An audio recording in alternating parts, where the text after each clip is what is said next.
Your Baltimore Orioles. The Orioles have done it! On Massive. Go crazy, Baltimore!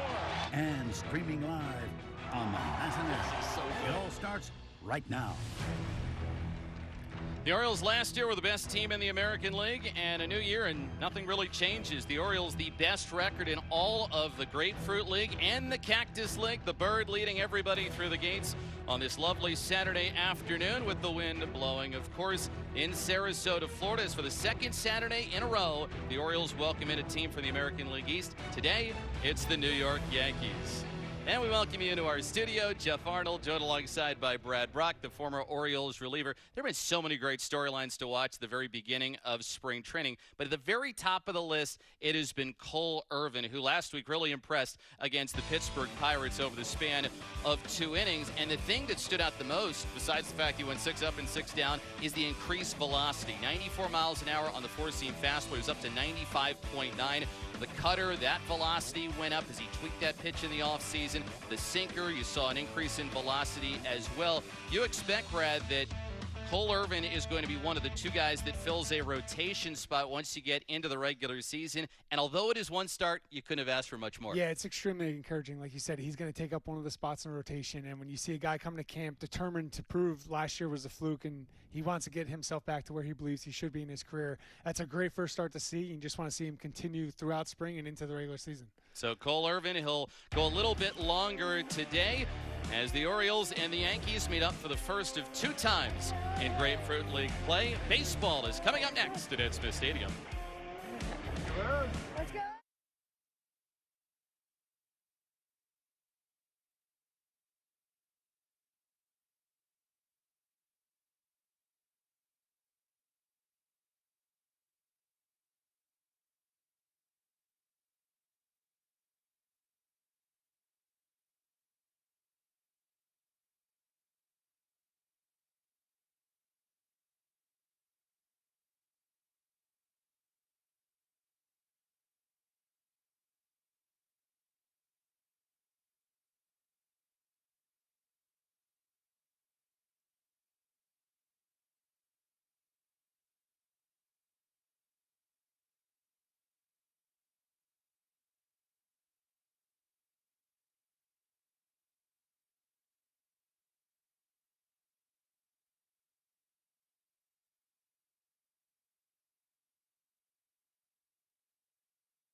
Orioles Baseball Amasson is brought to you by Royal Farms, real fresh, real fast, and by Central Atlantic Toyota. Better availability means better deals at your Toyota dealer.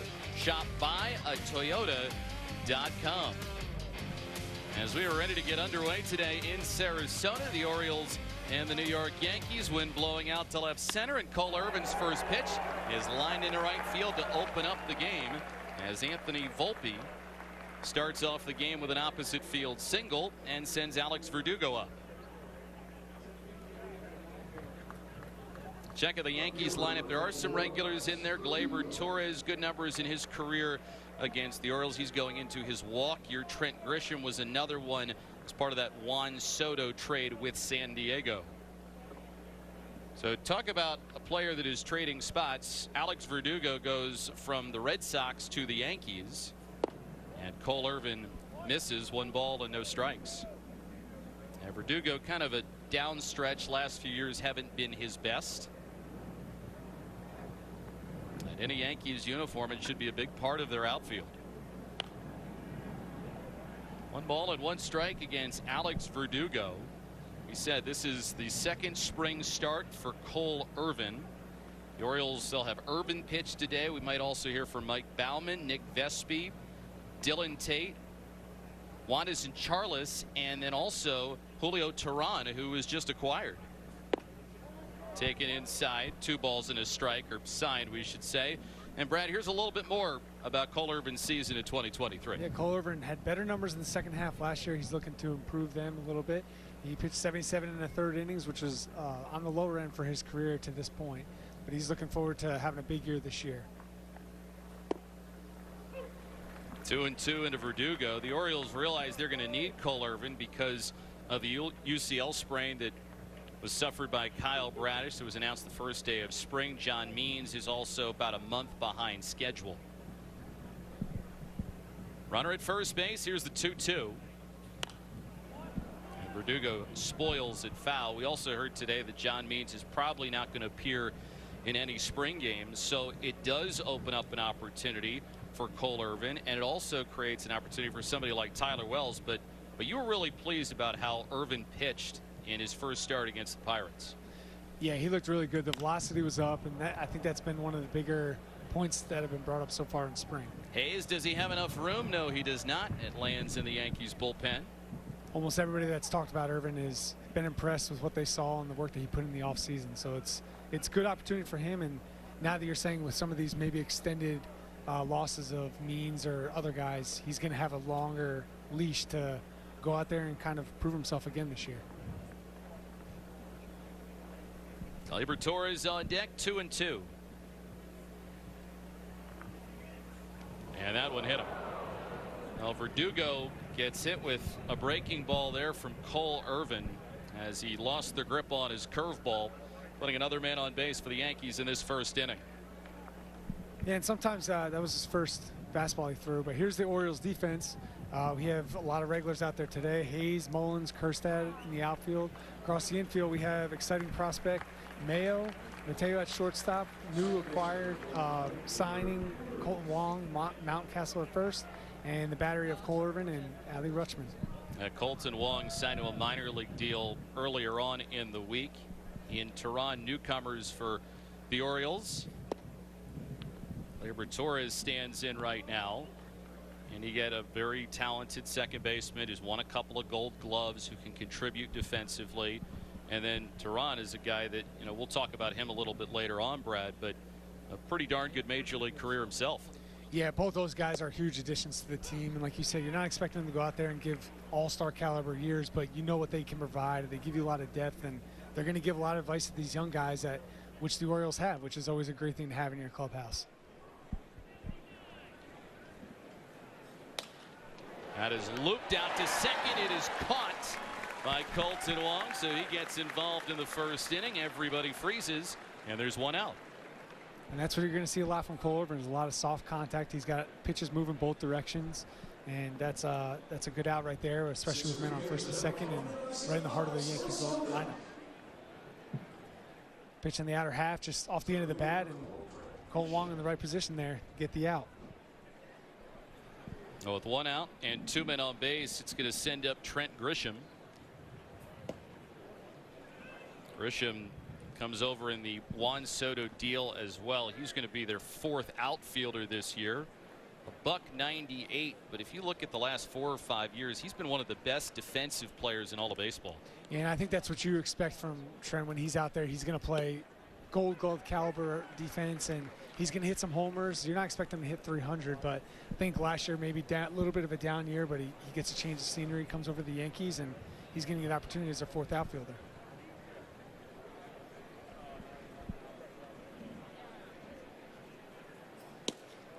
Got it by him. 1 ball and 2 strikes. 94 miles an hour on that fastball by Cole Irvin, who topped 95.9 in his first start against the Pirates. Yeah, and so far early this outing, there's been a lot of 94s, 195 up on the scoreboard. So really good to see from Cole Irvin. And you can tell with that last fastball, that's got some serious life to it.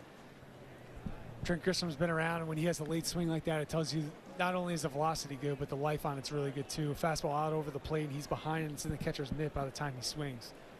Doesn't seem like that Irvin was chasing velocity, but because he spent so much time getting in shape and changing his routine, that he's getting some because of all of that. Yeah, absolutely. And I think I think velocity becomes a byproduct. I think a lot of people nowadays want to make that the main goal, but I think velocity can come as a byproduct of other changes you make, whether it's something mechanical, and maybe we'll get a shot to ask him about that later, what maybe the mechanical change that he found, because it could be something really little that unlocks added velocity. Grisham will spoil another one. And just another good fastball there. That one had pretty much the heart of the plate, but he's behind on it. And like I said, a major league hitter like Trent Grisham, he's not going to be late to too many fastballs. I know it's a little bit tougher when it's left on left, but that's a good indication there of, you know, good life on the fastball. This will be pitch number 7 to Grisham. Hits this one out to shallow right field. Here comes Kjerstad, slides, and he makes the catch. Well done by Heston Kjerstad. And again, everybody has to stay in place for the Yankees. Yeah, really good jump on that ball there. Like I said, a lot of soft contact is going to happen with Cole Irvin with his pitches moving away from the lefty there. Another one off the end of the bat.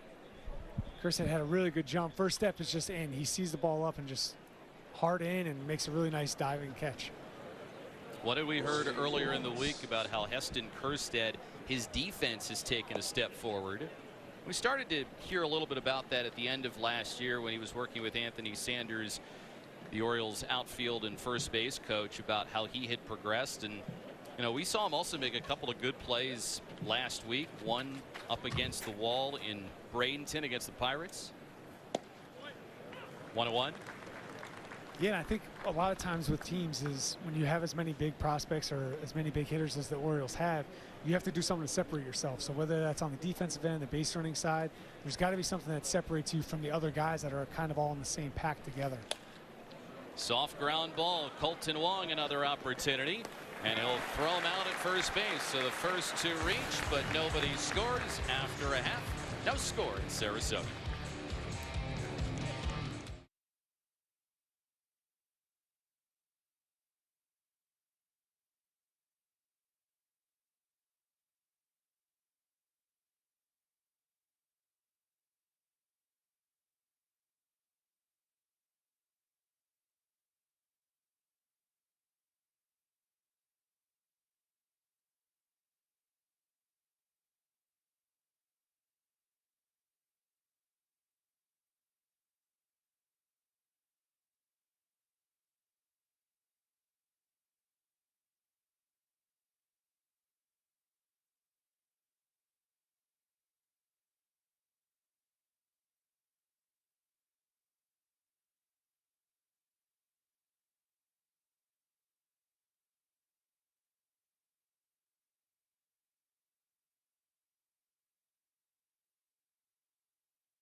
Bottom half of the first inning in Sarasota. Nothing scores so far. Yankees get 2 men on base, but then Cole Irvin gets 3 straight outs. Adley Rutschman is in the 2 spot today. Another start for him at home. Ryan Mountcastle, Ryan O'Hearn, big day yesterday in Northport against the Atlanta Braves. And then you see Colton Wong, who just came to the Orioles batting out of the 7 spot. He had a couple of opportunities on defense in the top of the first as the Orioles look at Marcus Stroman. And Cedric Mullins will take a strike. Yeah, Marcus Stroman coming back to the AL East, all familiar face for the Orioles fans. Last year with the Cubs, made 25 starts, had a little bit of injury problems in the second half. So signed here to the Yankees, and he's back in the AL East. And Marcus Stroman, he comes on board. The Yankees rotation, if everybody stays healthy, it's a pretty formidable group. You got Garrett Cole, who won the Cy Young last year. You've got Stroman, you've got Carlos Rodon. Clark Schmidt had a nice season last year. The problem after that is there's really nobody following that group. So if there are injury problems, that could be an issue for New York. Yeah, I think the Yankees are just kind of gambling on that fact. Taken to first base by T.J. Rumfield. And Mullins is out to open up the bottom of the first inning.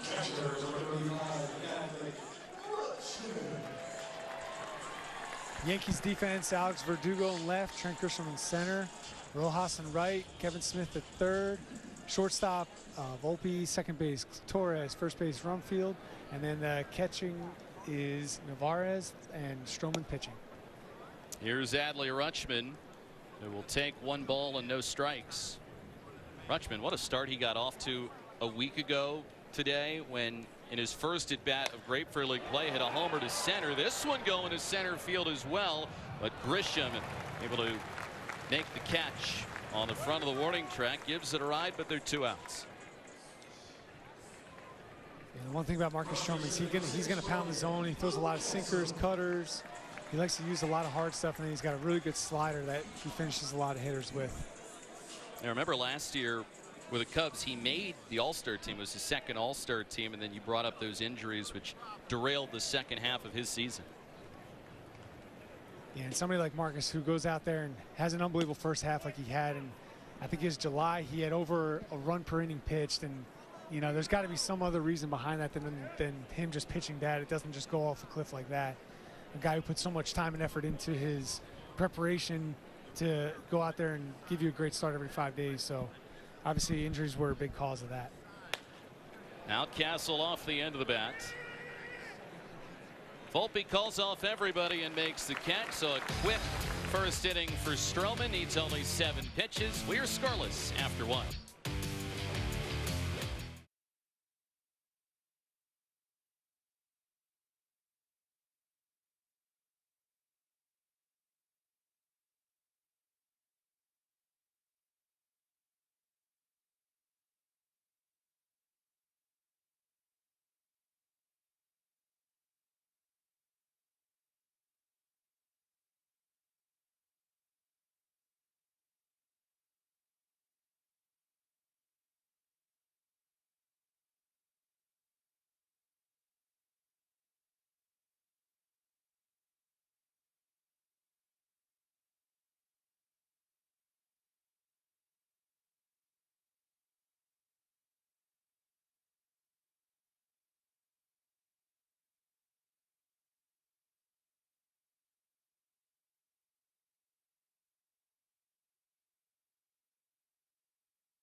Now you got the flowers in Sarasota and a little bit more overcast today, but the Orioles and Yankees back at it. Jeff Arnold joined alongside by Brad Brock for another Orioles telecast on Masson. Cole Irvin back out for his second inning. His first inning was a long one, but he got out of it unscathed. He's going to start off with Kevin Smith. And he'll miss outside, 1 ball and no strikes. And we saw Brad in the first inning, a lot of 94s and a lot of 95s. Yeah, definitely. I think when he goes out there, that's what he wants to do. He wants to establish his fastball. So he's out there throwing it, like you said, with good velocity and just going right at these hitters. 1 ball and 1 strike against Smith, who went to the University of Maryland. 2 balls and a strike. An interesting interview I heard with Cole Irvin earlier in spring was him when he goes out for his warm-up pitches in between innings. He throws nothing but fastballs, which I thought was pretty interesting to hear. He said the way pitching is in today's baseball games, everything's off the fastball. So he goes out there, throws nothing but fastballs, and he said he'll get his feel for his slider, curveball, whatever after that. But he really just wants to be able to establish his sinker and his cutter while he's out there in between innings, which, like I said, for a starter, I thought that was pretty interesting to hear. I was going to say, have you ever heard of another pitcher that has done it that way before? If there is, I guess maybe I just didn't know at the time, but it's definitely an interesting way to go about it. And he has a great mindset with it because, like you said, everything's fastball dominant and heavy now. So everything's with the same arm speed. Everything you're trying to throw as hard as you can. So going out there with that kind of mindset is definitely an interesting way to do it. Another thing that we heard from Cole Irvin is how he studied the cutter grip of Corbin Burns. We know that's Burns' best pitch. And he did that by watching Pitching Ninja to try and find a grip that would be better, and the results have followed. And he said, and I'm not sure if he's done it, but that he was going to spend some time talking to Burns about his cutter usage. If there's somebody to talk to, it's probably a good idea to go after him. Burns has one of the best, if not the best, and that was a really good one right there. Now, Irvin thought, I think he had strike 3. Instead, it goes full to Smith. And the reason I really good pitch here, froze him. There's nothing the hitter can do there. It's whether the umpire's going to call it a strike or not, really. So at that point. That one is foul of third base. And Jansen Visconti, our home plate umpire today. Veteran crew, Chad Fairchild, Laz Diaz, and Will Little work the bases, and they will shift positions as the game goes along.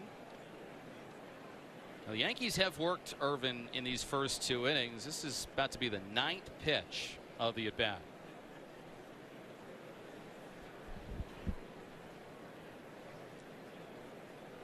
And there's times where you don't mind, I think, necessarily getting your pitch count up, getting to work on counts, getting to work on different things. Well, Texas leaguer in the left field from Smith. Second hit that the Yankees have picked up in this game. And once again, a ball that runs in on the hands and just blooped over the infield there for a base hit. Looks like the cutter coming in at him here, and just able to get the hands out and muscle it out over the shortstop. But when Cole Irvin's pitching, that's what's going to happen a lot. We've seen already 3 or 4 balls hit like that, either off the end of the bat or inside on the barrel label. So if you're Cole Irvin, you're not mad about that pitch right there. Now J.C. Escara, the former Orioles minor leaguer, is up at the plate, and he takes a strike. To me, going back to his cutter grip, the reason I really like Cole's cutter is that he doesn't do much with the baseball. He's not manipulating a lot. It's more so just kind of giving a little bit of a twist. And then he said he uses, it's more middle finger pressure as opposed to index finger pressure. So for me, I like that, hearing that, just because he's not messing with his fastball or his other pitches. It's just more so giving more of a stronger middle finger grip. Just outside to Escara, 1 ball and 2 strikes, and he got to work very quickly in the offseason. Irvin typically would take about a month off between the end of the regular season and then into the offseason, but apparently he took like maybe a week or so and went right to work.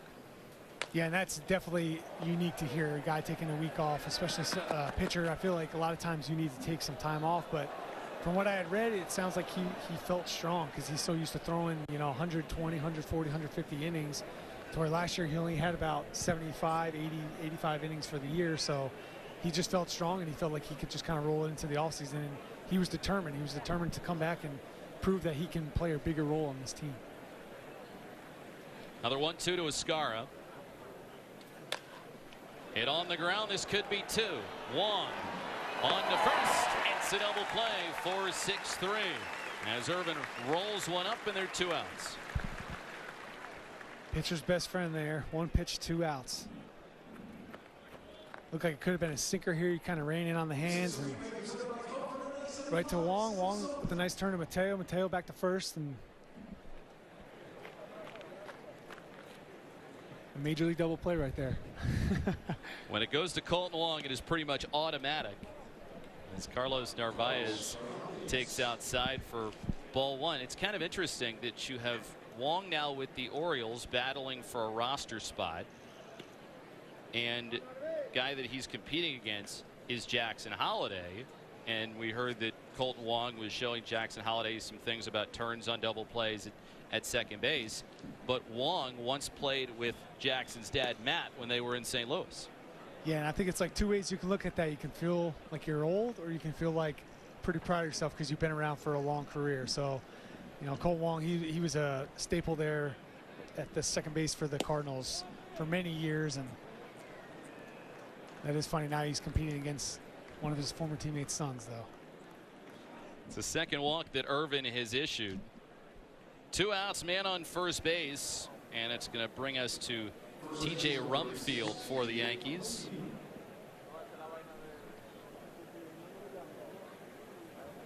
One thing I have noticed here with Cole these first 2 innings is the breaking ball seems to be backing up on him a little bit, so I don't know if that's, see if he tries to throw a couple here just to get a feel for it out over the plate. Everything's kind of been running arm side to him whenever he tries to throw one of those breaking balls in.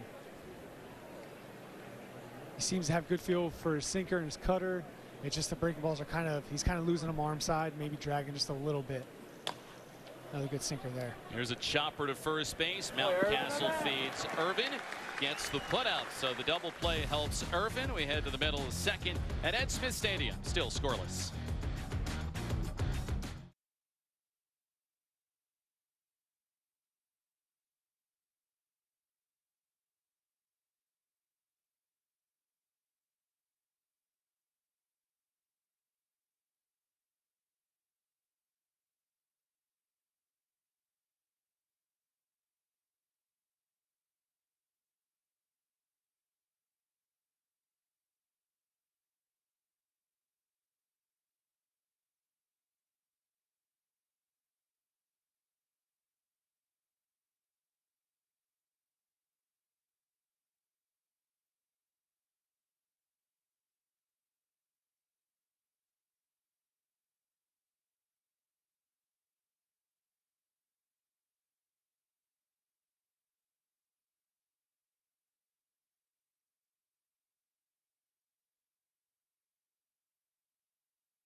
Now we start the bottom of the second inning, and we're excited to be joined by the new Orioles pitching coach in Drew French. Drew, Jeff Arnold and Brad Brock with you.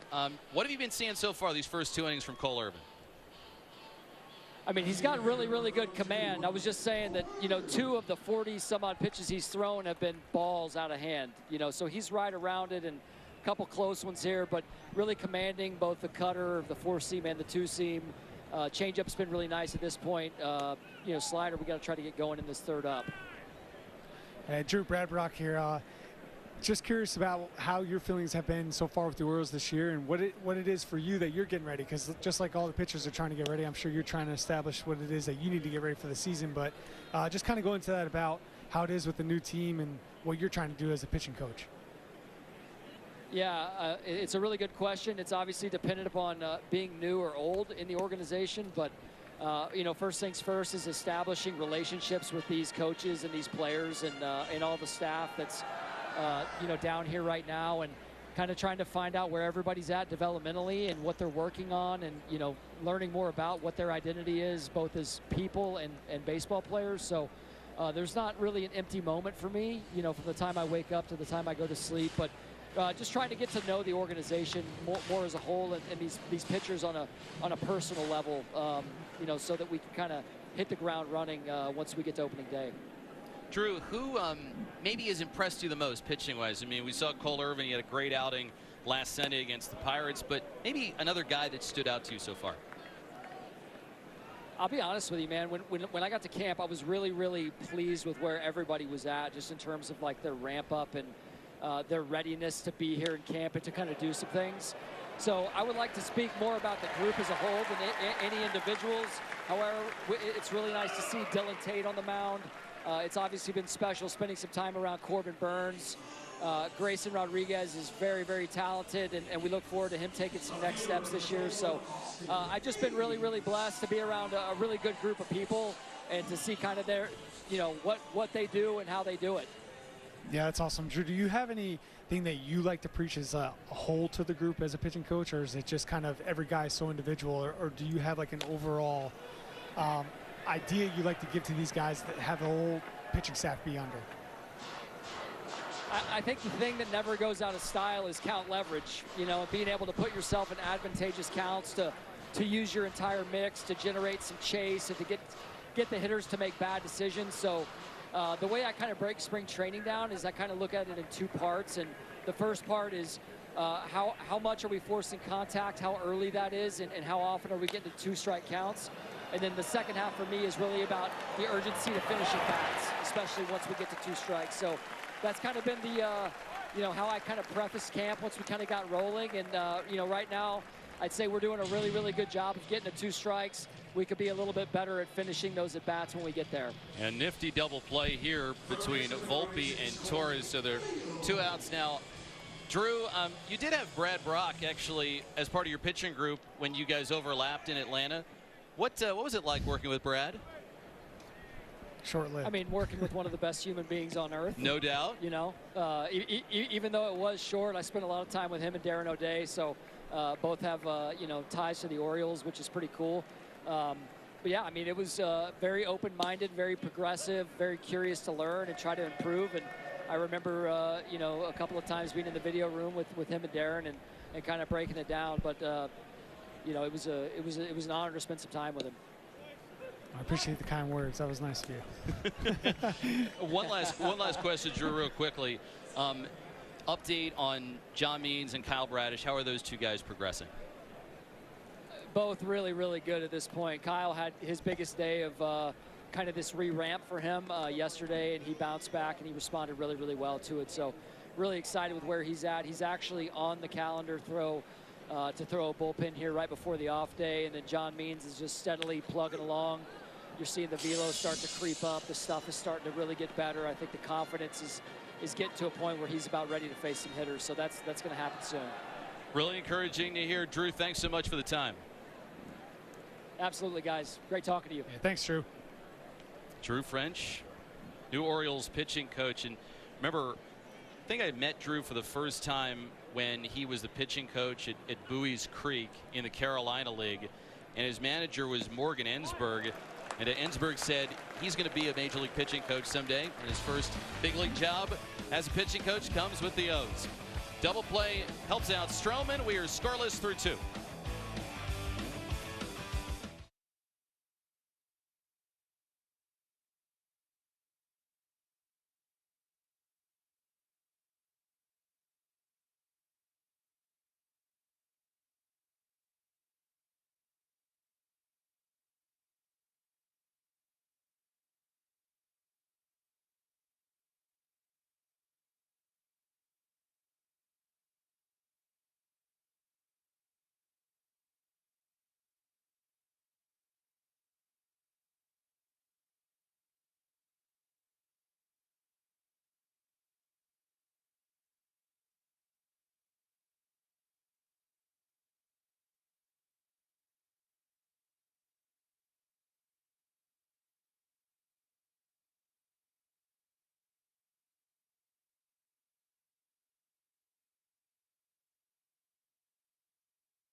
We appreciate the time with Drew French, the Orioles' first-year pitching coach. We start the top of the 3rd. It's a 0-0 game between the Orioles and the Yankees. Cole Irvin, We were told today he's going to go a little bit farther than his last outing. He's right around 40 pitches right now. And Brad, as he comes out for this third inning, what exactly do you want to see? What do you want an adjustment to be here in this last inning, probably, of work? I just like to see him land a breaking ball for a strike, even if it's a ball that's put in play. I just want to see him land that breaking ball. But from there, I mean, he's really done everything you can tell he's trying to do. And I think it's also great getting to face the same hitters again a second time around here as he just lands one there. So that was good just to see him be able to get it back in the zone, and kind of just like anytime you go out there for an extended outing, it's your first time doing it, being able to see him get up 0-2 on the first batter he faces, to me, that's a huge positive. Trying to check his swing. They appeal, and he did not go as Anthony Volpe held. And what I love seeing about a pitcher like Cole, who obviously knows how to pitch, is when an uptick in velocity, it can take him to the next level. And for me, that would be the most interesting point to see him moving forward, not just this spring, but in the season. Got under the glove of Colton Wong, and for Anthony Volpe, 2 at-bats and 2 hits. It looked like he tried to throw a cutter or maybe a four-seam up, and sometimes just underneath the glove there on the other side of the second base bag for a base hit. Yeah, with a very bright future for the Yankees. Won his first Gold Glove last year in his rookie season. They get Verdugo up. He walked his first time.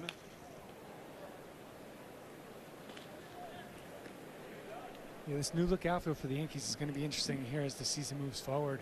Verdugo going to be sounding like going to be the everyday left fielder for the Yankees. So a lot of big bats, a lot of power, especially lefties that they acquired in the offseason at short porch and right at Yankee Stadium. I think the real question, though, is going to be for the Yankees, because they are a team. They go as Aaron Judge goes. It's not to say he can't handle it, because he certainly is athletic enough to do so, but somebody of his size patrolling center field every day, doesn't that sound pretty risky to you? It's a lot. I mean, you're asking a lot of a guy. You're paying a lot of money to go out there and hit homers and not. Easy as pie. Mateo will into the bag, and he'll throw to first for the double play. He like slid and like crawled. Nice double play there. But just to finish the thought on Aaron Judge, is you're paying him a lot to hit homers, and now you're going to put him in center field. And Yankee Stadium gap to gap is a big park to cover. It's if you're looking at right field, yeah, it's short, but I mean, besides that, it's a lot of ground to cover, and I don't know. It'll be interesting to see how that pays off if that's what they end up wanting to do. Now here's Gleyber Torres. He'll take a high strike on a breaking ball. And to me, that's at least making a little bit of adjustments to strike. It's probably not where he wants to land it, but you're feeling okay with that pitch coming out the back door to the plate, onto the plate for a strike. Now he attacks again. No balls and 2 strikes. Irvin has gotten 2 double plays, and he's looking for his first strikeout.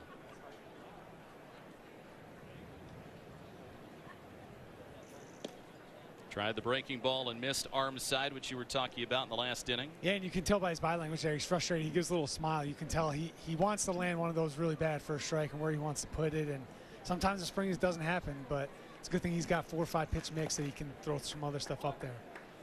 One pitch I'd love to see, I don't know if he's going to do this outing or not, but a front door sinker to a righty. He talked about that in one of his interviews earlier in spring too. And to be able to throw the cutter in and then throw that pitch also, he's just going to be a ground ball machine. He's got it, throws to first, and so Irvin, a bunch of outs on the ground today. He is through 3 innings, no runs allowed as we stay scoreless.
Wonderful Sarasota, Florida, and again the stands are packed. Last week when the Orioles opened up their spring slate, 7,950 people were there, the biggest crowd for an opener at Ed Smith, and it looks like everyone's come out once again today. Bottom third of the order up here for the Orioles in the last of the third against Marcus Stroman, and Colton Wong in his first at bat takes inside. You heard Brandon Hyde say about Colton Wong, as soon as he feels ready, I'm going to put him in there, and ready meant today. No better time to get in the game than early on, especially when you're trying to make a team. You want to get as many bats as you can and give as many impressions as you can possible to the new coaching staff. Golfs this one out to left. Verdugo with his sunglasses on makes the catch. And right now we want to welcome in our buddy Robinson Chirinos, Orioles catcher from 2 years ago. Robbie, Jeff Arnold, Brad Brock with you. What is it like to be back with the Orioles this time as a guest coach? How you guys doing today? Thank you for having me. I'm excited to be back here. I feel like home, coming back, seeing the guys, spending time with them. So it's been great so far. That's awesome. Is there anything that you're in camp really wanting to help with, or is it just kind of overseeing everything? Is it the catchers? Is it hitting? Is there a certain role, or you're just kind of out, just kind of checking it all out? Yeah, I'm trying to serve these guys as much as I can. You know, like I'm floating between the catching, hitting, pitching.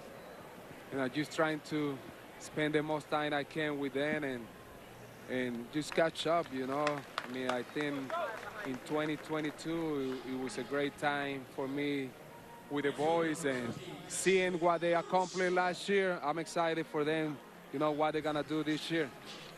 Robbie, we saw you in Texas last year, and it seemed like you were staying pretty closely in touch with how things were going for the Orioles. How often are you texting with Brandon Hyde and talking to him about how things are going? Consistent. I think we talk a lot. I follow the team, watching the game, not only Brandon, but also the players.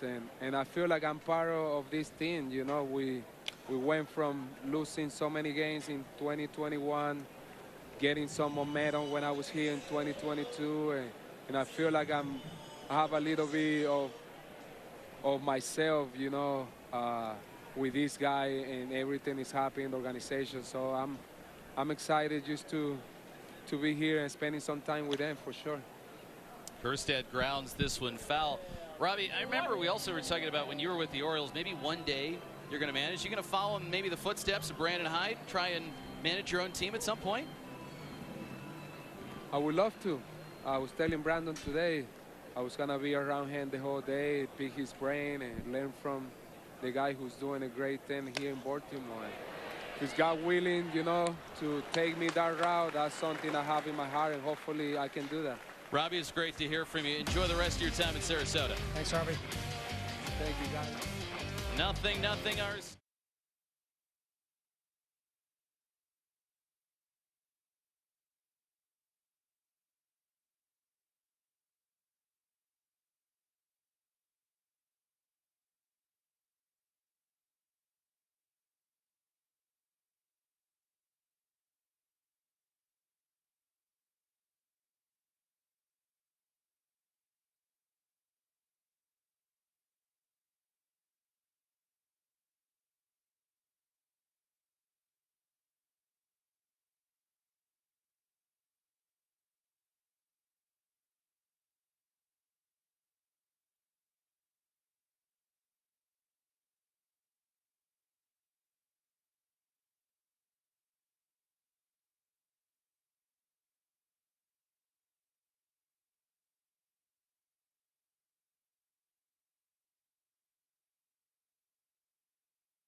It's the O's opening series happening March 28th, 30th, and 31st versus the Los Angeles Angels. Tickets for opening day are limited, but plenty of great seats remain for March 30th and 31st. Buy now at Orioles.com/tickets. It'll be fun to open up the year at home this season. The Angels first, then the Royals.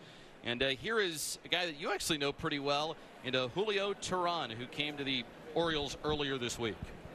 Yeah, Julio's been around a long time. Finally got back up to the big leagues last year after a couple years battling injuries. Good to see him back up in the spring training here with the O's, and hopefully have a shot to do something with them this year. Julio Teheran, he will get $2 million if he's on the 26-man roster, gets a signing bonus, and has an opt-out clause. He went 2 years without pitching in the major leagues. He had a shoulder injury, and then last year resurfaced with the Milwaukee Brewers just because their starting rotation was decimated on account of injuries. Yeah, and Julio's he's kind of reestablished himself as a different pitcher now. He used to throw a ton of four-seamers when he was younger, and now it seems that he's got a two-seamer, he's got a cutter he likes, and he's got a real confident changeup that he always could throw, but now it just makes it more effective because he's throwing that two-seamer and cutter. I always love seeing guys who've been around a long time and kind of can reinvent themselves and still pitch at the big league level even after doing it for so long. Rutschman with a sliding catch helps out Teheran, and there's one out. Guys, good. A really nice play by Adley here. It's got to be tough as a catcher when this ball goes straight up in the back, especially with the wind blowing. Got to get rid of the mask. Adley, one of the best back there. Nice sliding catch. It's always nice to slide so you can avoid that wall there. You don't want to get too close to that. So when you slide, you know at least you got your feet to stop you. Especially in spring training. Yes. Now Jose Rojas takes outside for ball one. We were talking about Teheran, and it not only for you is when you were in the major leagues with him, but it also kind of goes back when it was in the minor leagues and you saw him throwing some gas. Yeah, and at that time, Baseball America was doing their top prospects every year. It wasn't like it was online all the time, but we saw the name Teheran everywhere. And the High A All-Star game in 2010 down in Myrtle Beach.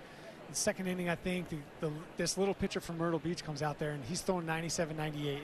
And this is before everybody was doing it. He was, every single pitch was 96, 98, might have touched 99. And I just remember being like, who is this guy out there? He's the smallest guy in the field, but, man, he had an electric arm. And when I got over to Atlanta in 2018, I got traded. And one day I was talking to the bullpen catcher, or the bullpen coach, and Julio overheard me saying that I remember him from the High All-Star game, and he just got this smile on his face. He said, I can't believe anybody remembered that.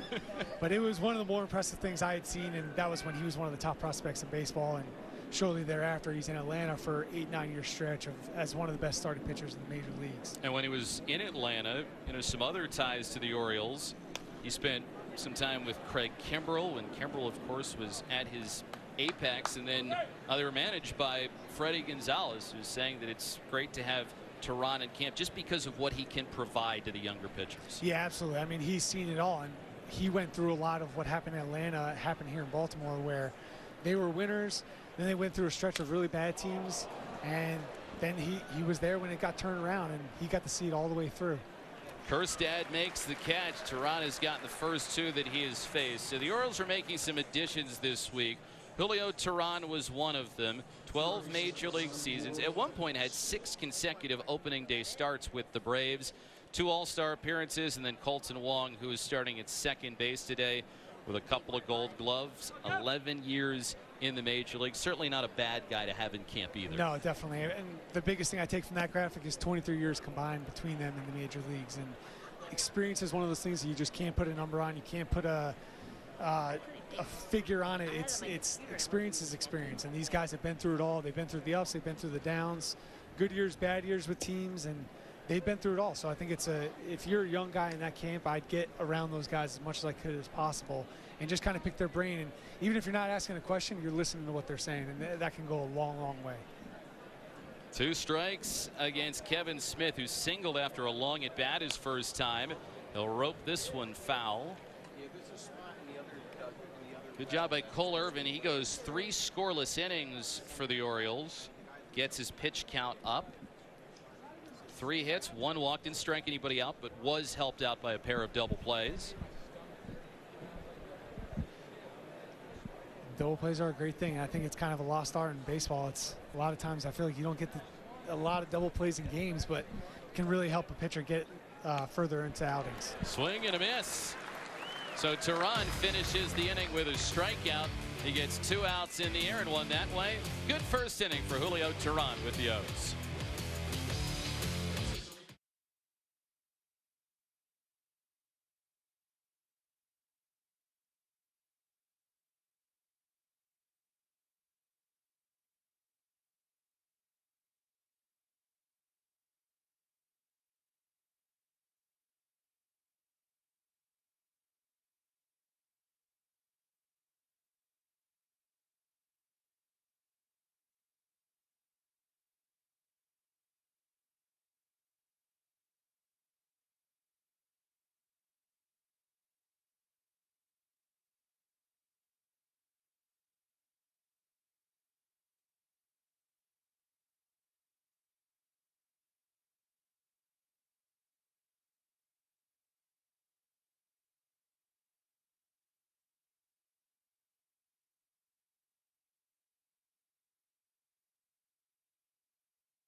From beautiful beaches to charming downtowns and vibrant neighborhoods to world-renowned arts and culture and an exciting sports scene. Plan your next vacation to Florida's Sun Coast today at visitsarasota.com. And we are biased, Brad, but it is as good as any place to go in spring training. And you're a big fan of Columbia and St. Armand's Circle, aren't you? Yeah, they got really good food there, and service is great. And you know, if you need an adult beverage too, they got those really good ones there too. So not a bad place to be when it's sunny, 75, and beautiful sunshine out. The daiquiri deck's not bad for those either. No, they're not. Just remember, they taste good, but please drink responsibly. So that'll be Mullins, Rutschman, and Mountcastle. Stroman's been very efficient, so he is back out there for a 4th inning. And it's no balls and 2 strikes against Cedric. And this has pretty much been Marcus's career. He goes out there, gives you innings, and constantly pounds his own and forces the offense to have to put the balls in the gaps and in the holes in the infield in order to get guys on. He's not going to walk you, and his stuff moves everywhere. Mullins will foul this one away. No balls and 2 strikes. Well, we're pleased to be joined by today's Orioles starter, Cole Irvin. Cole, it's Jeff Arnold and Brad Brock with you. What was your takeaway from your 3 innings today? You know, felt like I was around the zone. Felt pretty good. It's real sticky today, so I'm glad I got a little bit of the Baltimore midsummer heat. So no, it was nice to get out there, get out 3 innings, pitch through some jams. It was a good day. That's awesome, Cole. Brad Brock here. I'm just curious. Everyone's making a big deal about your velocity, which is obviously great, but is there something you can attribute to it more than, you know, just going out there and besides your workouts? Was it a mechanical thing? What exactly was it, do you think, that is kind of attributing to this uptick in velocity?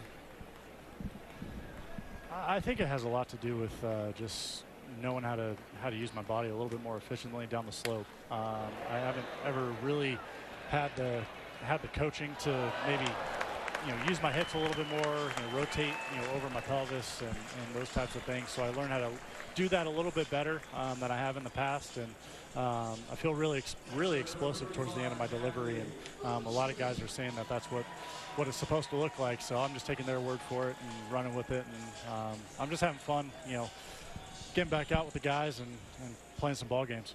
Mullins gets robbed of a hit there and a nice diving catch by Trent Grisham. Yeah, it's great, Cole. Was that the first time you'd ever gone to a facility like that, or had somebody that, you know, tread or the one out in Seattle, that the first time you've had somebody like that help you with this? Yeah, I've always been kind of do a couple arm circles, you know, stretch the arm across the chest, and you know, let's play catch and get ready to go. You know, I'll use the slope and use my catch play to get my arm loose. And so learn some new techniques, learn some new things over down at Tread, which is, you know, near my off-season home in Charlotte. And so I just took advantage of it. You know, something I never really thought of for myself, and didn't think it would apply.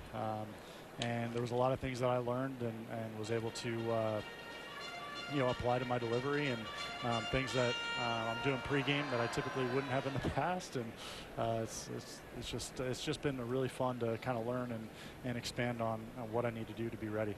Cole, I don't think it's talked about enough. You had a really good second half last year. You had some good starts, but even so, how much motivation did you have going into this offseason?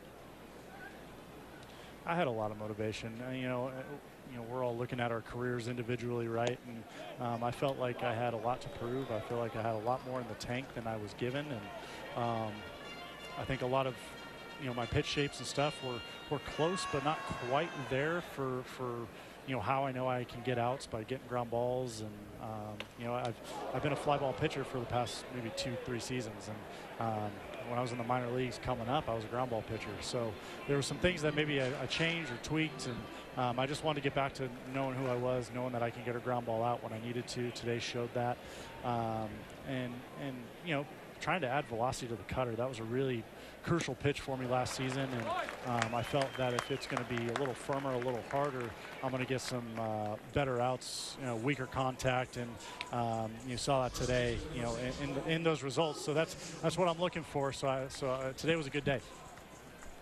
That's awesome. I heard that you looked up not only Burns but John Lester's cutter. Is there a reason why you maybe looked at those? Was it to make yours even better than what it was last year, or just to kind of have different perspective on guys that used it differently? Yeah, I mean, two different careers, right? You know, one left-handed, one right-handed. And I think I looked at Lester the most in terms of what pitches he used to get guys out. And our pitch shapes, you know, now with technology these days, we can look anyone up and figure out what, you know, what their seam shifted wake is and all that stuff, and all the nonsense I don't know anything about. But you know, Lester is really good at you know, commanding that cutter to both sides of the plate, and got a lot of weak contact pitching in, you know, the Windy City. And I think you know, just looking at, you know, how Corbin threw his, because he throws it, you know, a majority of the time, and then trying to figure out how a quality left-hander in John Lester threw his, and his shapes being similar to mine was kind of just where it all stemmed from. And that's ultimately where the curiosity stemmed from. I mean, I'm constantly trying to innovate and get better and find a new pitch to maybe get a strikeout or get an extra, you know, edge. And that's, I'm just going to continue to do that throughout my career. I love this game. It's an addiction, and I love every aspect of it. To, you know, even just holding runners today with Volpe at second base, you know, I had a lot of fun with that. You know, he's bouncing around and kind of, you know, just, you know, bouncing back and forth. It's a lot of fun. Well, Cole, great job today. Nice work over 3 scoreless innings. We'll talk to you soon.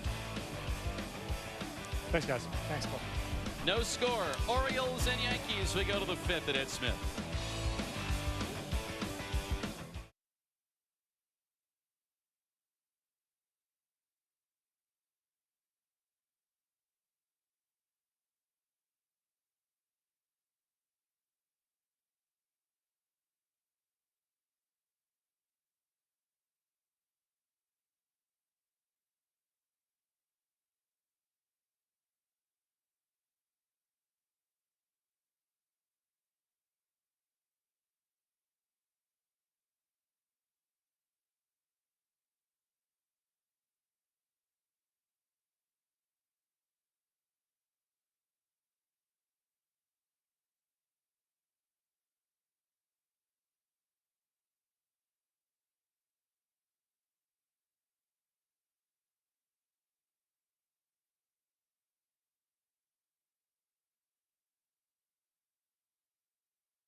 fans, every Birdland membership purchased by April 1st comes with an exclusive members-only Gunnar Henderson 2023 Rookie of the Year bobblehead. Select from a variety of membership options, including the customizable Flex membership. Visit Orioles.com/memberships and make sure to purchase yours today.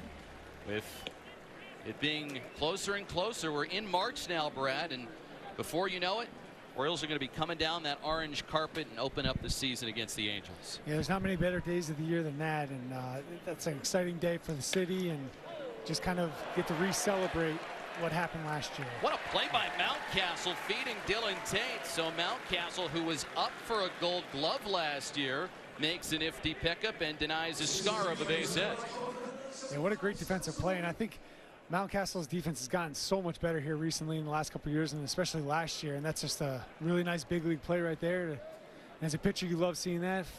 First batter up and out, and move on to the next guy. We were talking to Tony Mansolino recently about Ryan Mountcastle's defense, and apparently Mountcastle called Mansolino when he found out that he was up for a Gold Glove award. But you know, maybe Ryan doesn't give himself enough credit for how good of a first baseman he's become. Yeah, I think a lot of times too, when you come up in the minor leagues and you're seen as this big hitter, and you know your defense is your weak point, they want to say, and I think for him, he just maybe hasn't realized that it's improved tremendously, and that they really rely on him over there at first base. Now, 2 strikes. Dylan Tate quickly ahead of Carlos Narvaez.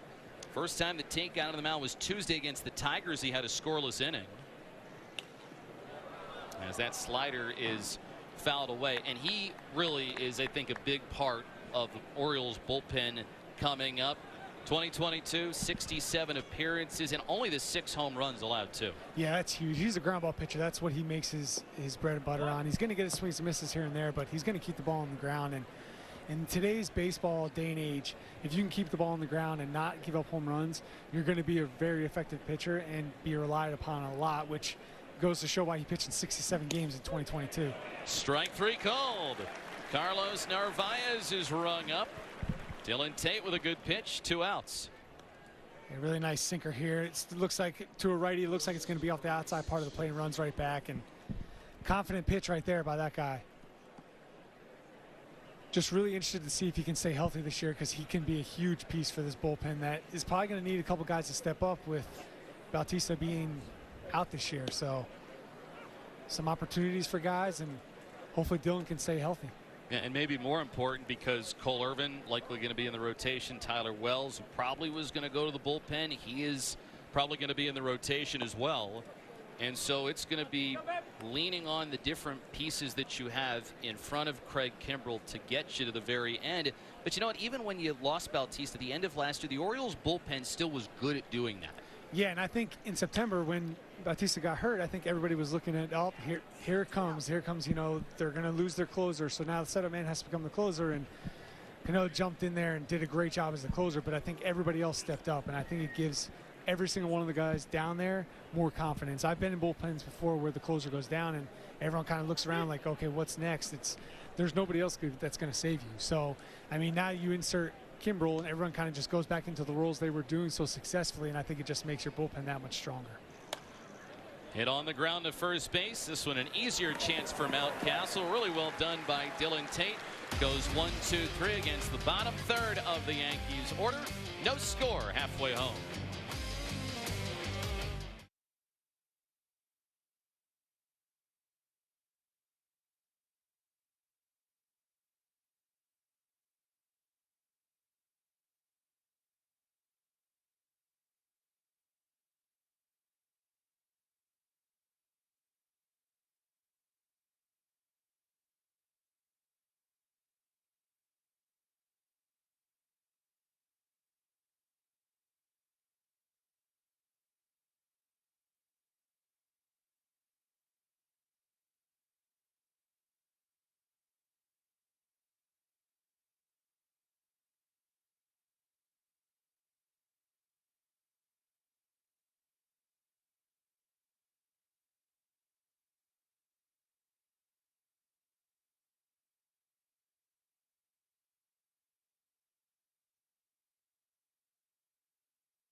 Catch Orioles baseball anytime, anywhere on the MASN app. Watch games live and receive expert analysis and player stats all in the palm of your hand.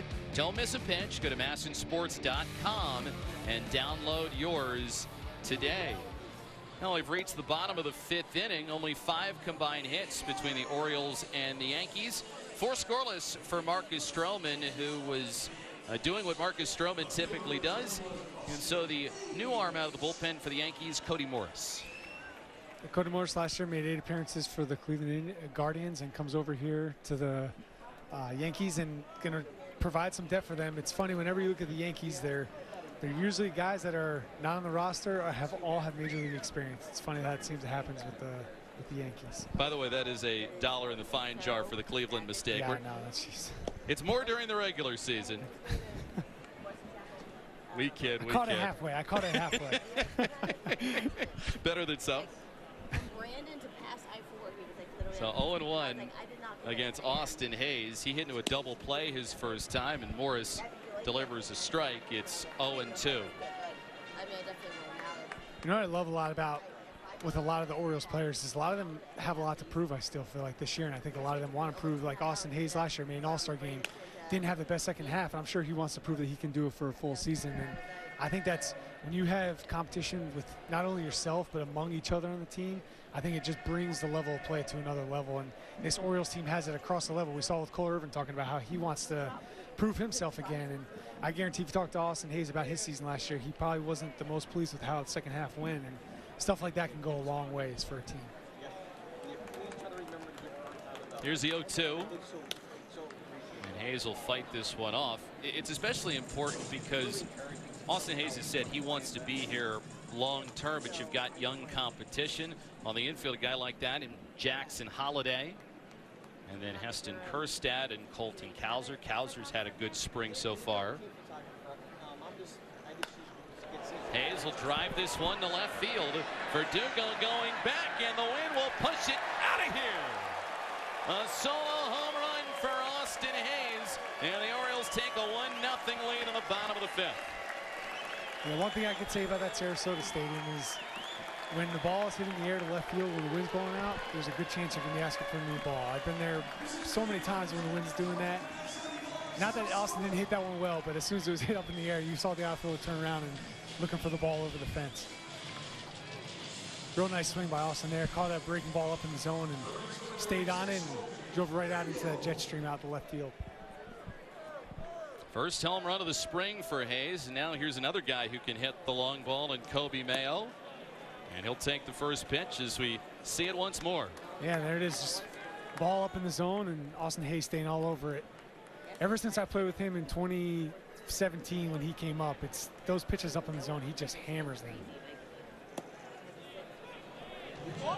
1-1 against Kobe Mayo. He knows how to barrel up a good fastball. He got all that pull power. Last year, those started to hit the ball better to the opposite field. Strike 2 against Mayo. He has gotten off to a good start offensively, but Brandon Hyde has said that maybe it's the defense that Kobe Mayo's played at third base which has impressed him the most. Yeah, and that's awesome to hear, especially for a young guy like we talked about before, having those separators. And for him, I think for him, he knows he's going to be able to hit at some point in the big league level. It's whether or not he can field every day to make sure the manager can just pencil him in a lineup every single day. And there you examine where Mayo ranks in the MLB Pipeline top 100 prospects. He's number 30. Jackson Holiday is number 1.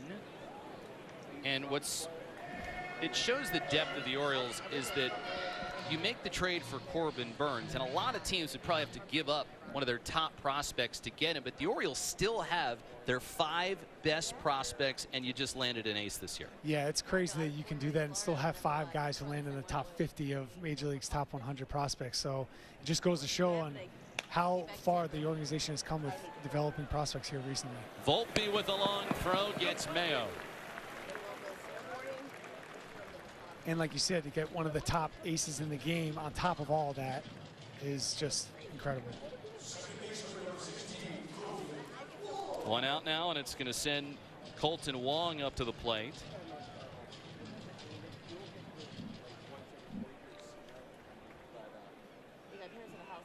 Wong with a fly out to left field his first time up. Going up there every Thanksgiving. Hits this one on the ground. There's Gleyber Torres, and he gets the putout. Second out of this bottom of the 5th inning. Orioles single game tickets are on sale now. Lock in the best seats to the top games. Tickets start as low as $12. Plan your summer at Oriole Park at Orioles.com/tickets. We can't wait to see everybody. In the meantime, if you are thinking, what should we do this weekend? Maybe catch a flight down to Sarasota and see the Orioles play at beautiful Ed Smith Stadium. Forgot anything? You give up. 0-1 against Jorge Mateo. He's going to move around. He has seen a bunch of action at shortstop so far, too. Hits this one in the air, but it'll tail foul and out of play. Oh, it is. They get one. Mateo's just one of those players that provides so much outside of the offensive game. It's almost like if he can just hit 200 to 220, he provides so much more outside of that number alone that he provides such a big boost to any offense or any defense that you have. It seems like it'll be the speed that could get him on the roster. He showed an aptitude to play center field if he can play in left field, and if you add Mateo, then maybe you're going to just go with 4 outfielders rather than 5, but it's still something that is a long way from being decided. Yeah, definitely. And once again, just making it harder on the people who are making the decisions, which is what you want with the team who's trying to contend for a World Series. You want to make it as hard as possible to put those 26 guys out there for opening day and to compete for a World Series title. Mateo will see another pitch as he fouls it away. And I mean, what a luxury to have a guy who can go out there and play great defense at shortstop anytime, you know, Gunnar might need a day off or whoever's going to play shortstop. To be able to plug him out there and feel perfectly comfortable with that, that goes a long way for a manager when he's out there trying to put a lineup out, you know, 4th day, game time day, and Jorge can provide that. So he goes down on strikes, but the Orioles jump ahead 1-0, and it is courtesy of this deep fly from Austin Hayes. He knew it the moment that he hit it, and the Orioles lead the Yankees at the end of 5.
Austin Hayes gets his first home run of Grapefruit League play.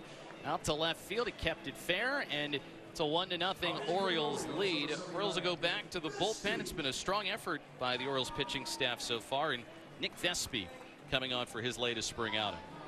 Just another Orioles pitcher trying to prove themselves and prove that they belong on the staff. Nick last year had 9 games pitched for the Orioles, so he's definitely going to want to go out there and prove that he can pitch more this year. Now the first pitch misses down and inside. 1 ball and no strikes to Anthony Volpe.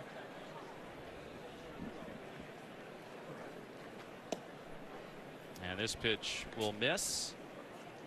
2 balls and no strikes. Orioles a couple of changes defensively. Michael Perez is the new catcher. And then the new second baseman is Diego Castillo, taking over for Colton Wong. Brad, have you ever scored a spring training game before? This is my first time doing it, so.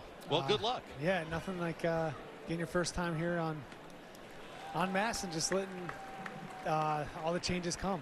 Well, you know what Ben McDonald usually does is he just waits for me to figure them all out, and as I say them, then he'll start writing them down. And it's also helpful to have one of these things, too. So there's Diego Castillo. He's at second base. Michael Perez, the catcher, and the rest, for now, still normal, which is what we like. Yeah, usually I'm sitting down in the bullpen and not really paying attention to that a lot, so it's definitely a different experience having to make sure you get them all right and know where actually what positions they're at and provide a little bit of information on them. How loose is a spring training bullpen? Way too loose. And a lot of times you're gone by the 5th inning because a lot of times teams let you leave. If you have a certain amount of years, 5 innings and you can leave, or 7 innings and you can leave. So it's getting close to that time where probably almost in the car going home. So maybe listening on the radio. Yeah, maybe. There's Tim Cousins. Now the bullpen. Some other Orioles that are scheduled to pitch today. Juanis and Charles is there. And we also saw Luis Gonzalez, who we might hear from later, too. One of the coolest parts about big league spring training game is that you have all different types of experience. Sometimes you'll have, the team's closer be down there, or a guy's going to play a big role in the team that year. And then you have these minor league guys who probably pitched low A, high A the year before, and they're just itching to get in the games. And it's an interesting dynamic. And I know when I was out there, I would try to keep my ears open as much as possible. There's the second out of the inning. So quickly 2 away for Nick Vespi. And it's going to bring up Gleyber Torres. And Nick Vespi, this is his 3rd spring appearance. He's thrown the ball well, last pitched on Tuesday. And his first outing was last Saturday against the Red Sox. And he was in and out in a jiffy. And I feel like that's how he pitches a lot of times. You go out there, you're not going to see 95 thrown up on the scoreboard. You're not going to see anything crazy. But before you know it, the teams are switching field. And, he's in and out off the field quick, which is nice. I mean, it's kind of one of the things that made the bullpens that you were part of here so good is you had a lot of different guys with a lot of different looks. Yeah, and that's huge. I think a lot of times these teams want to put pens out there that just have, let's get the guys with the high spin rate, guys who throw the hardest. But I just after my experience here in Baltimore, it was awesome getting to see all different kinds of looks, all different kinds of angles, righties, lefties, submariners, sinker ball pitchers. It was really cool to be a part of a group like that, to where we all had our own strengths and we all felt as valuable of a piece to the bullpen as the next guy. And I think that goes a long way when you're trying to put together a big league bullpen. Now we got Perez in the mask. So Jansen Visconti will check on him, walk a baseball out. This is why, Brad, it was probably better for you to be a pitcher rather than a catcher. I still watch some of these highlights, and I don't know who wants to catch, but it's a good thing they're back there, because not many guys want to do that job, especially in the big leagues. They're getting hit all the time, half the time where the padding isn't. So Torres lays off from Vespi, sending it to a full count. So another long at bat by a Yankees hitter. Yankees have been held to just 3 hits. Orioles 3 hits as well. And a swing and a miss. Well done by Nick Vespi. So he goes 1, 2, 3. And Orioles pitching has now set down 11 in a row. Middle of the 6th, 1-0 Oaks.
Become part of the Orioles Insider. Receive exclusive news, highlights, ticket offers, and more, all delivered free to your inbox wherever you are. Visit Orioles.com/newsletter to join today. And if you have not signed up for it, please do. A lot of great content comes your way, and it's especially nice to get it this time of the year as we are in March and inching closer towards opening day. Orioles with a 1-0 lead on the home run by Austin Hayes. Cody Morris was the one who served it up, and he is back on for a second inning of relief.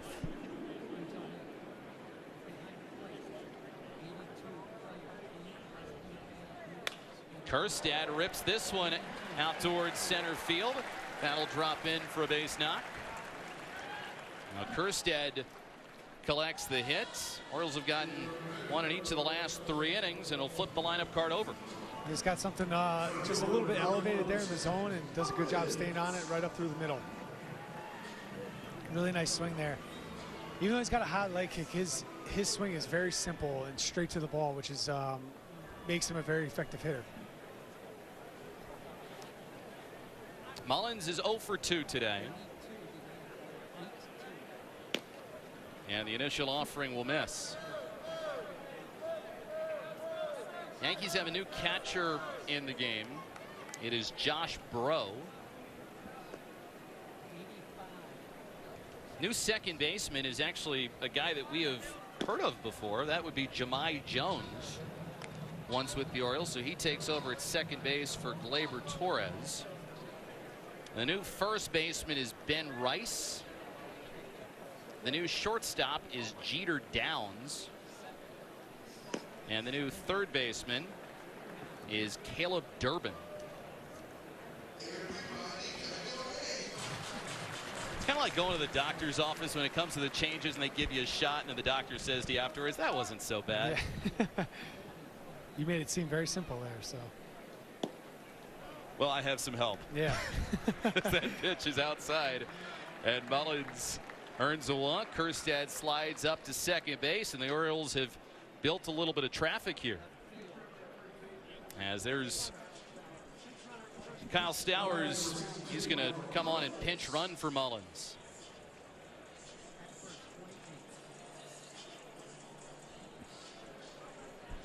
They got Stowers at first, Kjerstad at second.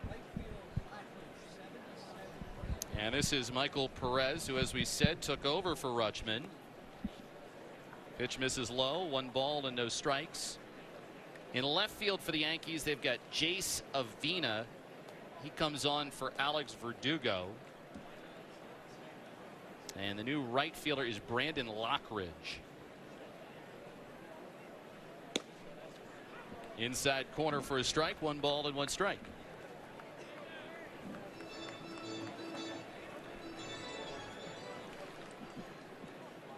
Perez in his career has bounced around. He's been in Pittsburgh. He was also in Tampa Bay a couple of years ago. Always need as much catching depth as you can get. And we were speaking to Tim Cousins, who works with the catchers recently, and he said, you know, every year you come into camp and there is some catcher who maybe you haven't heard of before or don't know very well, and they open your eyes. Yeah, and I think that's kind of a cool thing to happen at camp. I think there's so many players out there that it's kind of nice to go somewhere and get a set of new eyes on you as a player also, but for coaches too, to just kind of, it's almost better to have no knowledge of the guy when he comes in too, so you can kind of just critique him from you know, having no knowledge, previous knowing of the guy, and just kind of see what he can do best and maybe make that a better part of his game.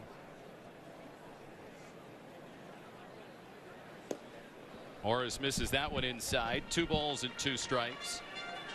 And I know for myself, when I came over to the Orioles, I mean, I had a little bit of success, but had a bad year with San Diego the year before. And just when I came over here, I had a bunch of new sets of eyes on me, and they really just kind of pointed out what I did well and just kind of ran with it and really changed my entire career. And I'm still thankful to those guys for putting the time that they did. And coaches, I don't think, get enough recognition for doing that. And the amount of time the coaches spend in spring training, especially on these guys, is just, it's incredible. They're at every single game. They're there early in the morning before you get there. They're there late after you've gone home and might even be in bed, and they're still there. And it's just this time of year is where the coaches really make their money. You just saw a picture of Tim Cousins not long ago in the Orioles bullpen, and he said that he gets up every day at 3:30 in the morning. Yeah, I know it's early, and I know it's changed a little bit, but for the coaches it hasn't. For the players, they want you to get more sleep. They don't want you to be there super early. They want you to get your rest. But for coaches, some things haven't changed.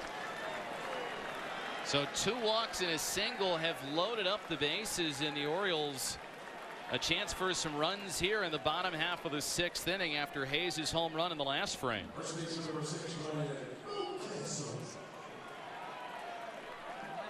Now this is Ryan Mountcastle.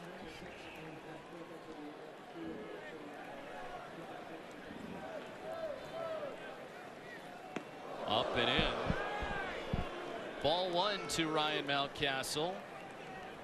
And even though the stakes might not be so high right now, it's kind of nice to see Mounty get an at-bat like this with the bases loaded, knowing it's probably his last at-bat here, and he wants to do something. You don't want to go a day without doing some kind of damage or helping your team out. So these kind of at-bats are nice, I'm sure, for hitters to get during spring, to just kind of be able to work on maybe something they've tried to work on all season, but just kind of get out of this game with a good feeling in how your performance went that day.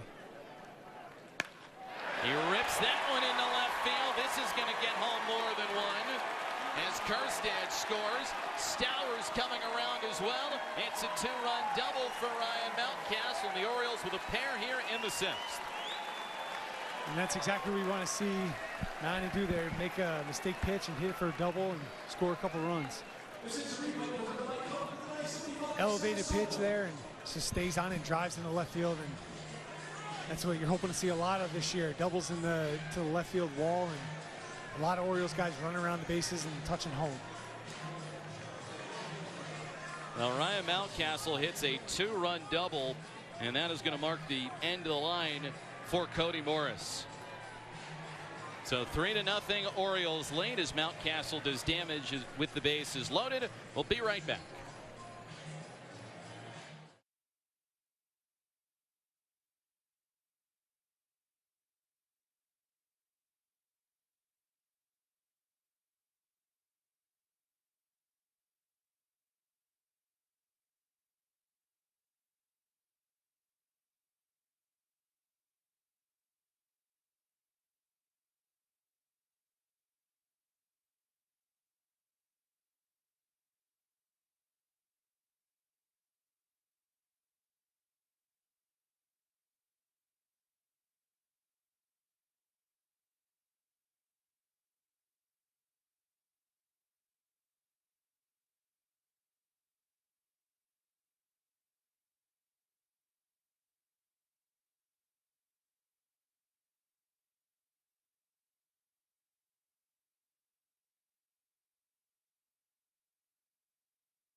Well, that's a good way to finish off your day. Ryan Mountcastle hits a 2-run double with the bases loaded. That scores Kyle Stowers and also gets in Heston Kerstad.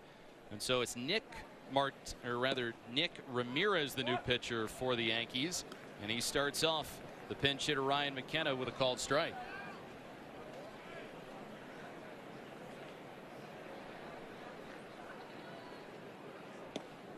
Good change up there from Ramirez. No balls and 2 strikes. 34-year-old, but is coming off a really nice season with New York. Yeah, 32 games pitched for the Yankees last year. 2.66 ERA. So obviously threw some decent innings for them and did a good job while he was out there. Bringing him here in a tough spot to kind of see what he's been working on this offseason and see what kind of role he can play for them this year moving forward. Ball and 2 strikes. When you were pitching in spring, How much work did you like to get in Grapefruit League play with inherited runners? I did enjoy that more towards the end of spring because it was kind of get your adrenaline going a little bit like it would during the season. Just the more outings like that as you're getting closer to the season help you really kind of control your emotions and control what could happen once the regular season starts. It's always hard in spring training games just because the intensity isn't as high as it is during the regular season, but it's always nice to get 1 or 2 outings out there where you're coming in the middle of the game into a fire and just kind of work on that because it takes a little bit of time to get used to that. McKenna's strikeout victim. Austin Hayes, another chance, and he shoots it up the middle for a single. Perez scores. Retzback is going to come around as well, and so Austin Hayes make it a 3 RBI game. It's a big 6th inning for the Orioles. And Austin Hayes doing what he does best, just not waiting very long and got a pitch elevated and drove it right back up the middle. The infield drawn in, he knows he's just got to kind of make hard contact, and it's through the infield for an easy 2 RBI base hit.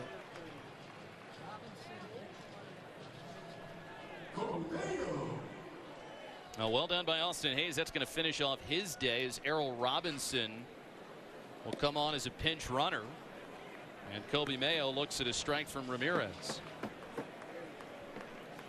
Best game of the spring so far for Austin Hayes. There's Robinson.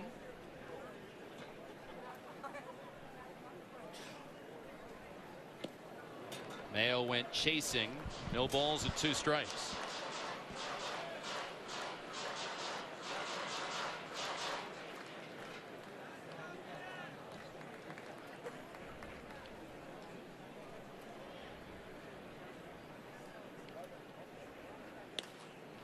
Mayo stays on the changeup and fouls it away.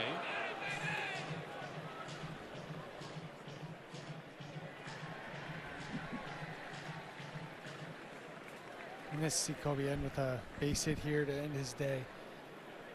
0 for 2 at this point. Now look at one above the letters. It's a good take there. It's got to be tough to lay off that this early in spring, not seeing a ton of pitches all off season. You come to a game, pitcher gets ahead 0-2 and throws a borderline letters strike.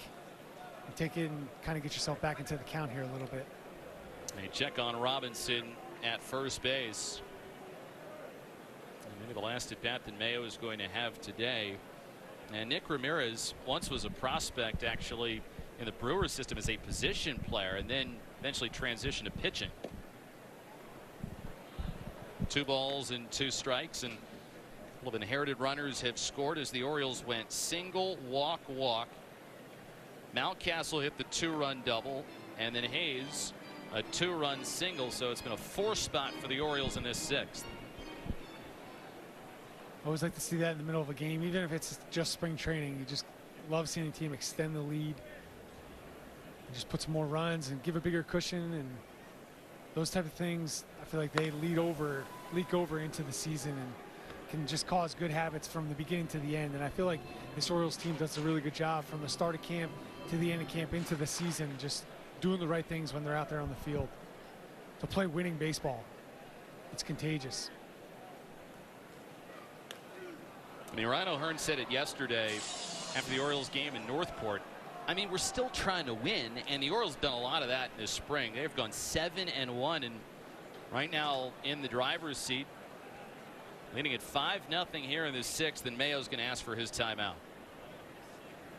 Yeah, I just think, you know, good teams I've been a part of, there's certain things you do that start in the beginning of spring and they lead into the season, and there's certain things that bad teams that I've been on do that leak into the season. And I just think if you're trying to win a World Series like the Orioles are this year and trying to defend their title, you got to start doing the good things from the beginning of camp. And this O's team is they just really seem to be out there doing the little things throughout the game, regardless who's out there, whether they're a starter or they might start in the minor leagues or they're going to be a replacement here just in a spring training game. Everyone kind of seems to be on the same page when it comes to doing the right things. And I'd said that the way that last year finished might have motivated his team even more coming into this year. And when someone who's asking about maybe the pressure associated with being the top team, out to third base, nice pickup by Durbin. He's going to throw to first and get the out. Robinson will move up to second base. 2 away. Runner on the go there, and really nice pickup by the third baseman there. Really tough hop there, that big hop at the end, and stays on through the ball and makes a really nice play. Now Robinson is still out there. He has good speed. And I'll bring up Diego Castillo. Came on to replace Colton Wong. Looks at strike one. Last season in the minors, 313 average, 3 homers, 72 RBI. Has some major league experience. Watching some of his film earlier today, he's got a swing that reminds me a lot of Starlin Castro. But now that I've watched Gleyber Torres hit, reminds me a lot of Gleyber Torres too. Just, you know, big bat waggle, little leg kick, and just kind of drives towards the baseball. And that you can move all around the infield too. Shocker, another guy who's versatile for the Orioles. It's just amazing how many athletes they found, whether through their draft or through trades or, you know, minor league pickups. It's just amazing how they're able to find all these guys, and everyone just kind of fits into that mold of being able to play multiple positions on any given day. Not just at an average level, but maybe slightly above or even well above average too.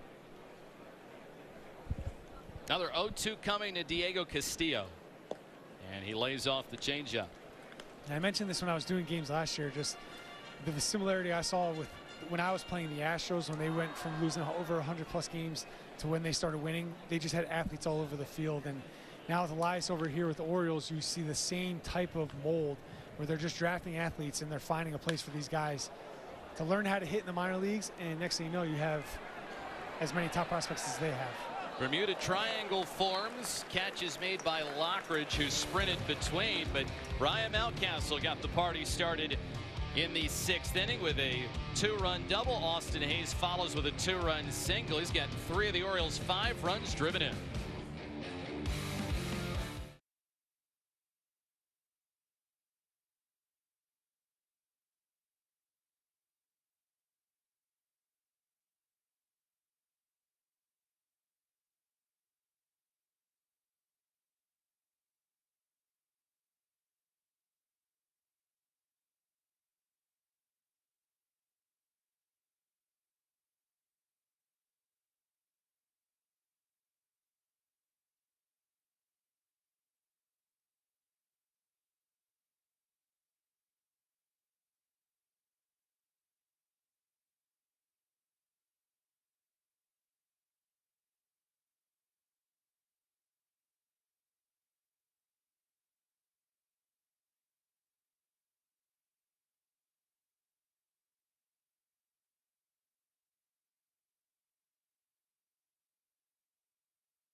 Baseball on Masson is brought to you by Visit Sarasota, home to some of the best beaches in the world. Find your piece of paradise on Florida's Gulf Coast.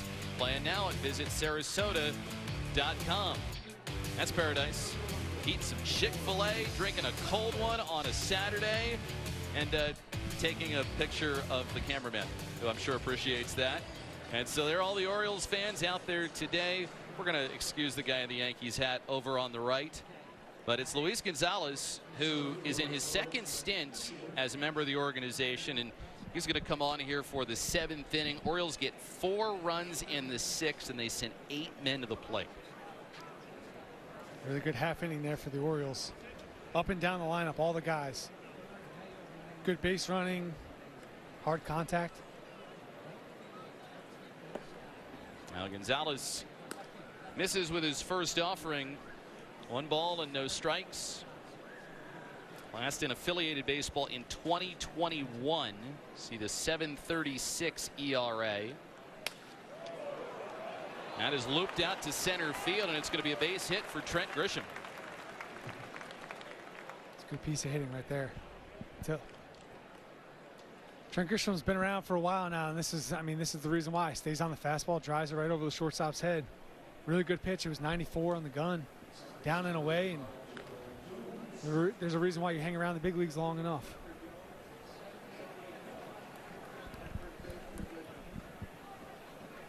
Now the Orioles, they made a number of changes offensively in the 6th. We'll have some of the defensive changes for you in the 7th. As it is fouled away for strike 1.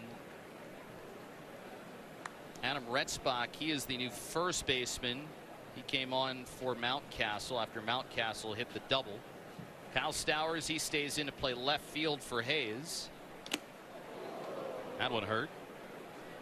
And then the new center fielder for the Orioles is Daniel Johnson. Just another reason being a catcher is tough. Tough gig back there. Yeah, that is the 2nd time that he has gotten hit. Yeah, and what, 2 innings, I think? And Mark Shire's Orioles assistant trainer is out to check on Perez and make sure he's all right, but he has gotten 2 square. To play left field for Hayes. That one hurt. And then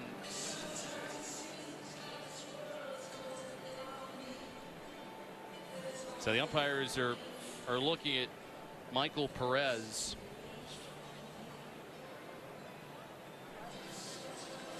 These umpires feel it too.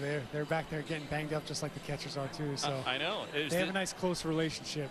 It's a strange kind of relationship, so to speak, because the catchers will be bartering for strikes and arguing and sticking up for their pitchers every once in a while. But when somebody gets hit, catcher, umpire, usually there's a, you okay back there? Yeah, they can hate each other, but if there's a ball back off of each other, and sometimes the umpire will even catch them if they get their breath taken away a little bit, the umpire will catch the catcher. And you said it's definitely one of the more interesting dynamics there is on the field.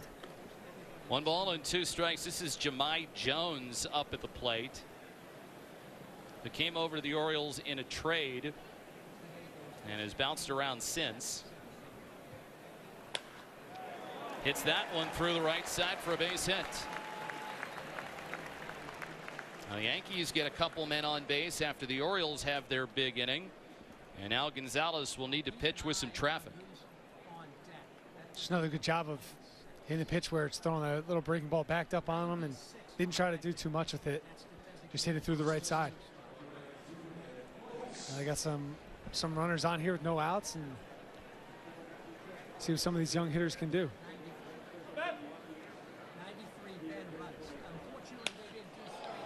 Now Rice fouls the first one away. This is Ben Rice.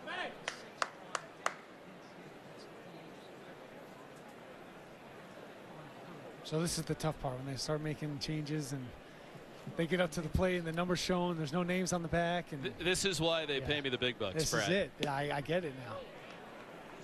And it also helps. Your handwriting is much lovelier than mine. Mine kind of looks like an elementary school art project gone bad. Hey, but you know what it says, I'm sure, half the time. Yeah, exactly. Rice, a delayed swing at that one, fouls it away. Actually, Ben Rice went to Dartmouth, was a catcher out of Dartmouth, and a really good hitter in the Yankees minor league farm system. Not too many guys from Dartmouth in the big league level or the upper minors, so. Gets into this one, hits it well to center field. Johnson going back, and he makes the catch at the base of the wall. Everybody goes back. Daniel Johnson flagging that one down. Nice day offensively earlier in the week, and there makes a big catch and a well-struck ball. Yeah, did a really good job going back on that little elevated pitch. Rice hits it deep to center field, and Johnson does a really good job just going back on this ball and keeping his eye on it the whole time. Had one eye on the wall, one eye catching the ball and keeping the runners from advancing, which is always huge. Once again, just another little thing the Orioles are doing, keeping runners from advancing bases. Agustin Ramirez is the next batter. We actually heard from Brandon Haite. That's one of the things he's been happiest about in this camp so far, is that the defense has been very good for the Orioles. And last year, you know, maybe in April it wasn't the best, but consistently the Orioles were getting their pitchers out. And that's something that the Orioles know. If you're going to go and get a World Series, you're going to need to play that defense at the same caliber this year. Yeah, definitely, especially early on in the season when it's cold in the Northeast.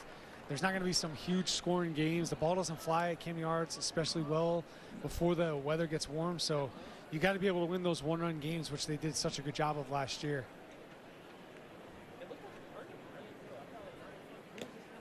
Foul tip, 1 ball and 2 strikes against Ramirez. Facing Luis Gonzalez. Last year was in the Mexican League. Did well as well in the Dominican Winter League. Popped up by Ramirez, and Perez looks back, realizes no room. You can tell Gonzalez has a live arm. He's not really locating the best right now, but he's still getting, you know, pitches fouled back or swings and misses. Not the hardest of contact, so you can tell he definitely has a live arm, especially from the left side. That's what you're looking for. Live left arms. They don't come around too often. Hit out to second base. Not an easy play. They can't quite turn the double play. It gets dropped by Retzbach, but it looked like Castillo had got the double play going. Errol Robinson then made a nice spin, and it was just dropped. Yeah, it looked like a really nice play right there. Just not able to complete it at the end, but you really like what you saw in the beginning here. Really nice play. The spin, turn, throw, and it happens. It's spring for everybody, regardless of what level you're coming from or where you're expecting to go. It's spring training for all involved. 2 outs, the runners at the corners. Popped up at home plate, and Retzbach redeems himself, makes a nice play cutting across home plate. And the Yankees strand a couple men on base. So makes a mistake, redeems himself a short time later, dealing with the wind in Sarasota.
Fans, secure your 2024 Birdland membership now and receive an exclusive members-only Gunnar Henderson AL Rookie of the Year bobblehead. This exclusive gift comes with the purchase of any membership plan. Choose from reserved and flex options to get the plan that's right for you. Enjoy up to 30% off at concession stands and merch at Camden Yards team stores, plus Birdland rewards and more. Buy your membership today at Orioles.com/membership. I don't remember a single thing I said because I blacked out. Mateo is going 1-2 pitch. Ground ball. It's a fair ball. It's down the left field line. It's going to roll to the sidewall. Mateo loses the helmet. He's around third. He's going to score. This game is tied. This game is tied. This game is tied. You think I was a little bit excited there? The Orioles, they would go on to beat the Rays in the 11th inning, eventually capture the AL East title. A moment that Orioles fans are going to remember for a very long time. You can watch the 101 documentary here on MASN March 6th at 9 p.m. and March 10th at 2 p.m. or anytime on the Orioles YouTube channel. Brett, did you get to check out 101? Yeah, I did. Yeah, it was a good, great game, great atmosphere. I mean, what a day to be at the Yard. I mean, it was incredible. And I said it, I think last year there were 2 times where I blacked out all year. The first one was when Adam Frazier hits the double. And you could tell by my reaction, I obviously knew what I was saying. And the other time was when I ended up getting engaged. So pretty special year and a great documentary. Nicole Ryder did awesome work, as well as the whole Orioles digital team. It's really good. The only bad part was maybe a little too much Brett Hollander. He might disagree with that, but Brett, that's a little bit of payback if you were watching at home. I heard what you said last week. 1 ball and 2 strikes. Here's Daniel Johnson, who made a nice catch running straight back to the wall as Nick Ramirez can't find the zone, and it's 2-2.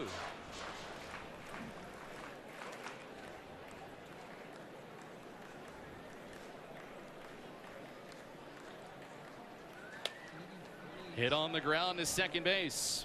Jahmai Jones gets the put out. 1 gone. Hey, I'm Adley. Can I get a pick? Wow. Look at that little guy. It's got to be an amazing day at the ballpark for him. Don't remember it forever. And a great, exactly, and a great sign too, as Kjerstad gets plunked on a Ramirez off-speed pitch.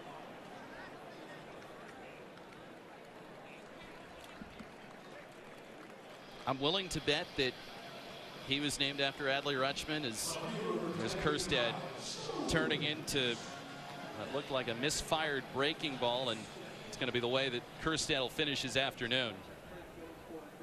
Something tells me there might be a cluster of Adleys in this area of the country here over the last few years and the years to come. Pitches are called strikes and a stolen base. Etzel steals second base. So comes right in there, swipes second. His first one of the spring, and he had a good jump.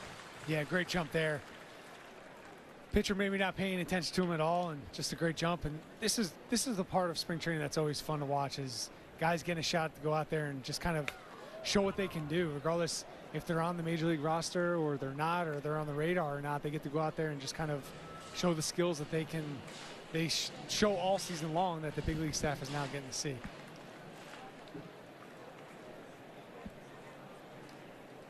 No balls, 2 strikes against Kyle Stowers, who's been great left on left in spring training. Fouls this one away. Now, he has hit lefties well in his time in the minor leagues, but it's been the thing it has stood out in the games. It's also stood out in the live BPs as well, being able to stay in there against southpaws, and he's staying on the baseball better. That's huge. That's huge for lefties. I think that's what makes or breaks long or short big league careers. Well struck right field. Lockridge going back at the track, and it's gone. Kyle Stowers does it again against a lefty. It's a 2-run shot for Stowers, and the Orioles' lead is now 7-0. Something you love to see if you're the Orioles right there, coming off the bench and getting a 2-run home run off of lefty, which is huge. Like you were just talking about with left on left. That's pretty much what makes or breaks lefties for their major league careers, if they can hit lefties. Stowers really put a jolt into that one.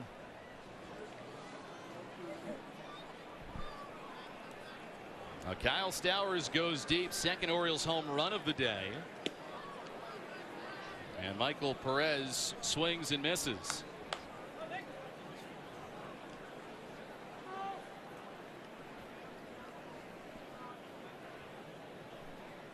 Here it is here, just something elevated out over the plate, and in today's baseball world, that is not where you want to live with something off speed. Up out over the plate allows hitters to just really get their hands extended, and anytime you make contact up there, it's probably going to go a long ways because you're hitting it hard when you can get your hands extended and something out over that you can just drive. Here's the 0-2 pitch. That one is fouled away as we're now joined by Kobe Mayo. Got the start at third base today. Kobe, Jeff Arnold, Brad Brock with you. What did you make of your day out there today, and how has it been going, you think, so far at this early juncture of spring training?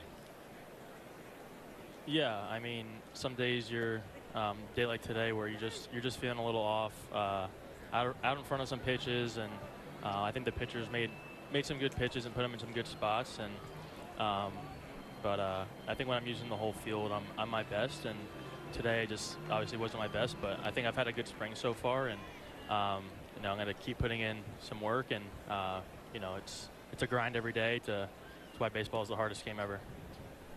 Hey, Kobe, is there something you're trying to work on this spring? Is there something you're trying to improve, or just overall just get better every single day with everything you're doing, or is there one certain area that you're trying to improve the most? I think defensively, it's been a kind of like a battle every day with just trying to be a great infielder, because I know my hitting's obviously been ahead of my glove over the years, and so I'm trying to do a lot defensively to get that glove up to speed. And then offensively, I feel like when I'm doing my best, I'm using right center field, left center. So I'm just trying to get that timing back to where it was mid-season and kind of like towards the end of the season. And you know, that's what spring training's for, trying to get that feeling. Kobe, understand that you work out with Nick Vespi in the offseason. What is it like working out with Nick? Yeah, it was really cool. It was our first offseason working out together, and it was a very successful offseason. We worked hard, and it was a tough one at times. You know, it's not always easy working out with our trainer. He pushes us to be our best every day, and I think we learned a lot from each other. He's obviously been in this system for a lot longer than I have, and it's been cool just to see all of that.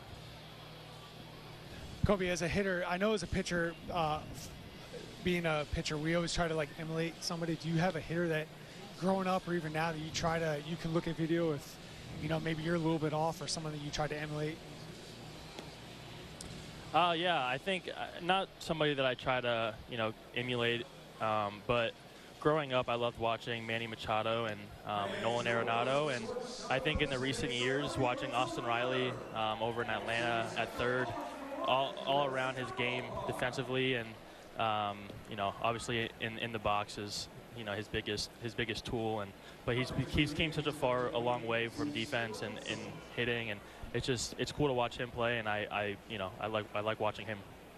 Kobe, I get to see you take some at bats last week when the Orioles had their first couple of games, and you were looking really good, and you continue to. But who is maybe somebody that you have watched in camp and you've been like, wow, that guy's really good?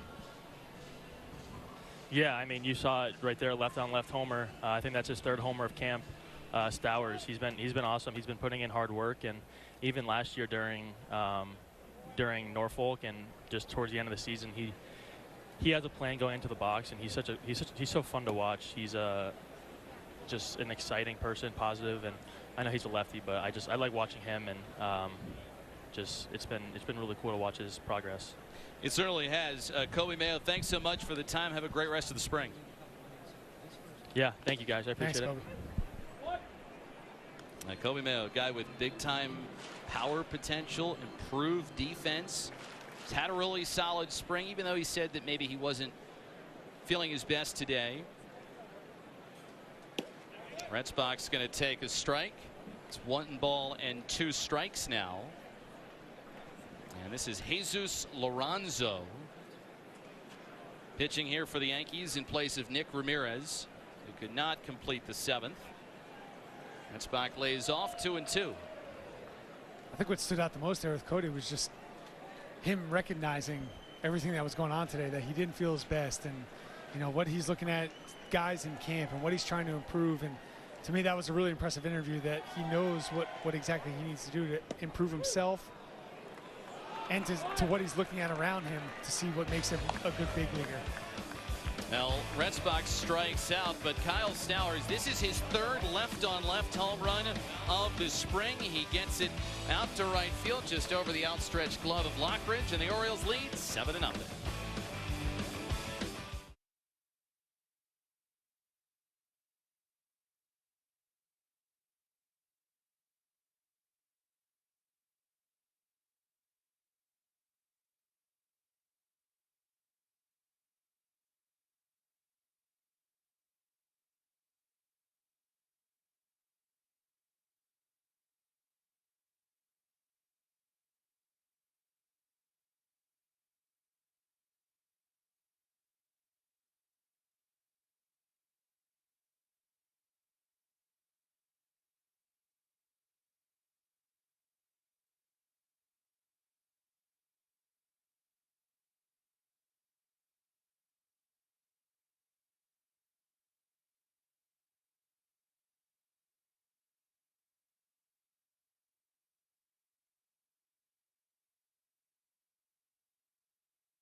Sarasota County government's annual economic report found that the Orioles generated more than $72 million in economic impact and created more than 970 jobs in Sarasota County from July 2022 through June 2023. Since 2015, the Orioles have generated nearly $585 million for the local Sarasota County economy since making Sarasota their spring training home.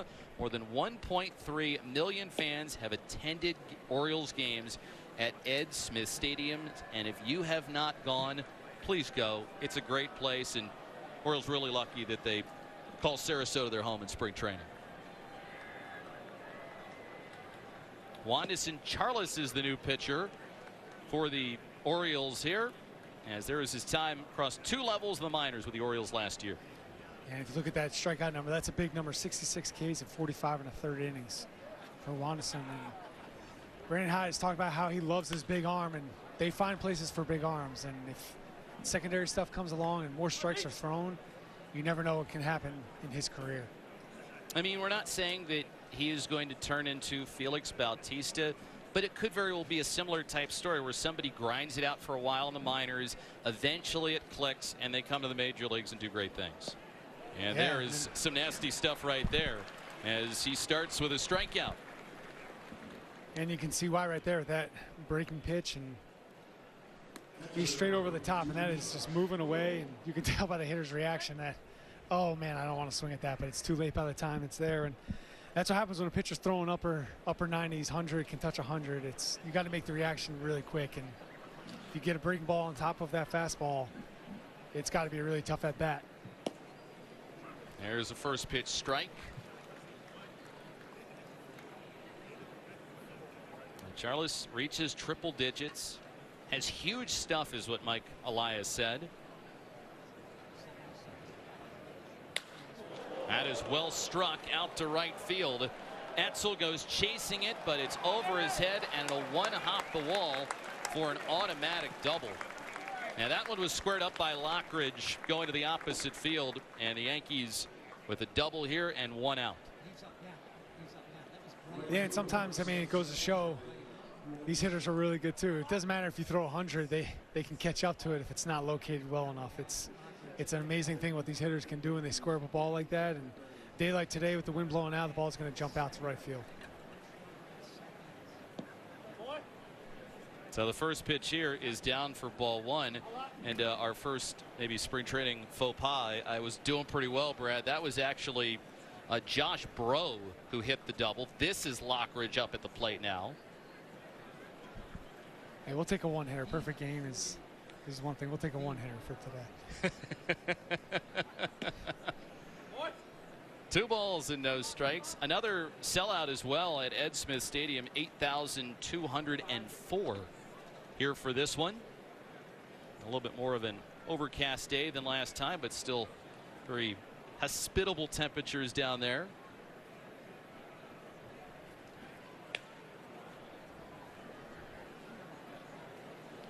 Tap softly foul. It's 2 balls and a strike. I'll tell you what, seeing a 2-0 breaking ball right there for a strike, that's big. When you can throw the breaking ball at any count, that's huge for a pitcher, especially this early in camp, and a guy who's trying to really impress the staff. That goes a long way. 2-0 breaking ball. Now you can throw a hard fastball here again. You can throw the breaking ball like you just did. And hitters are just off balance. And now you got a 2-2 count. And if you're the hitter, you thinking he's throwing another breaking ball, he's going to come back with 100. So it's 100 provides you a lot of wiggle room for error when you can throw that hard. He's got a good breaking ball, an electric fastball, and then maybe his best pitch, kind of like Bautista, is his split.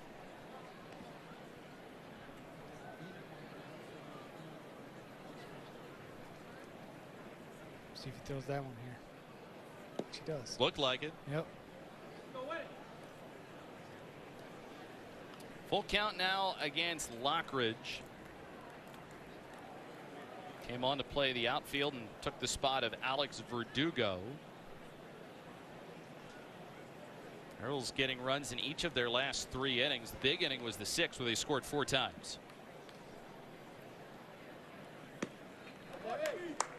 And so he loses him. And it's a 1-out walk. 2 men on base Birdland, the 2024 promotional schedule is better than ever. Check out awesome promotional items like the Brandon Hyde bobblehead, Mr. Splash bobblehead, and the City Connect floppy hat. See all 2024 promotions at Orioles.com/promotions. Orioles skipper Brandon Hyde looking on. It's been a good day for the offense. It's also been a great day for the pitching staff. It's always good to see some good pitching, in my opinion, but always nice seeing a couple homers too for the home team, and especially at Ed Smith Stadium. This is Avina up at the plate.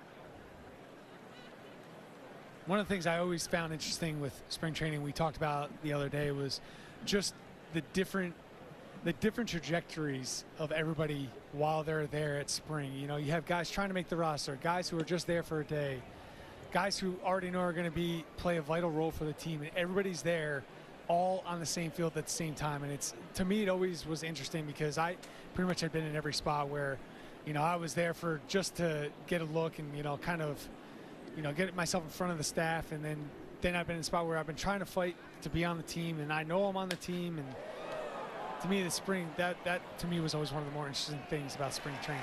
Johnson flags it down and everybody stays put. The second out of the inning.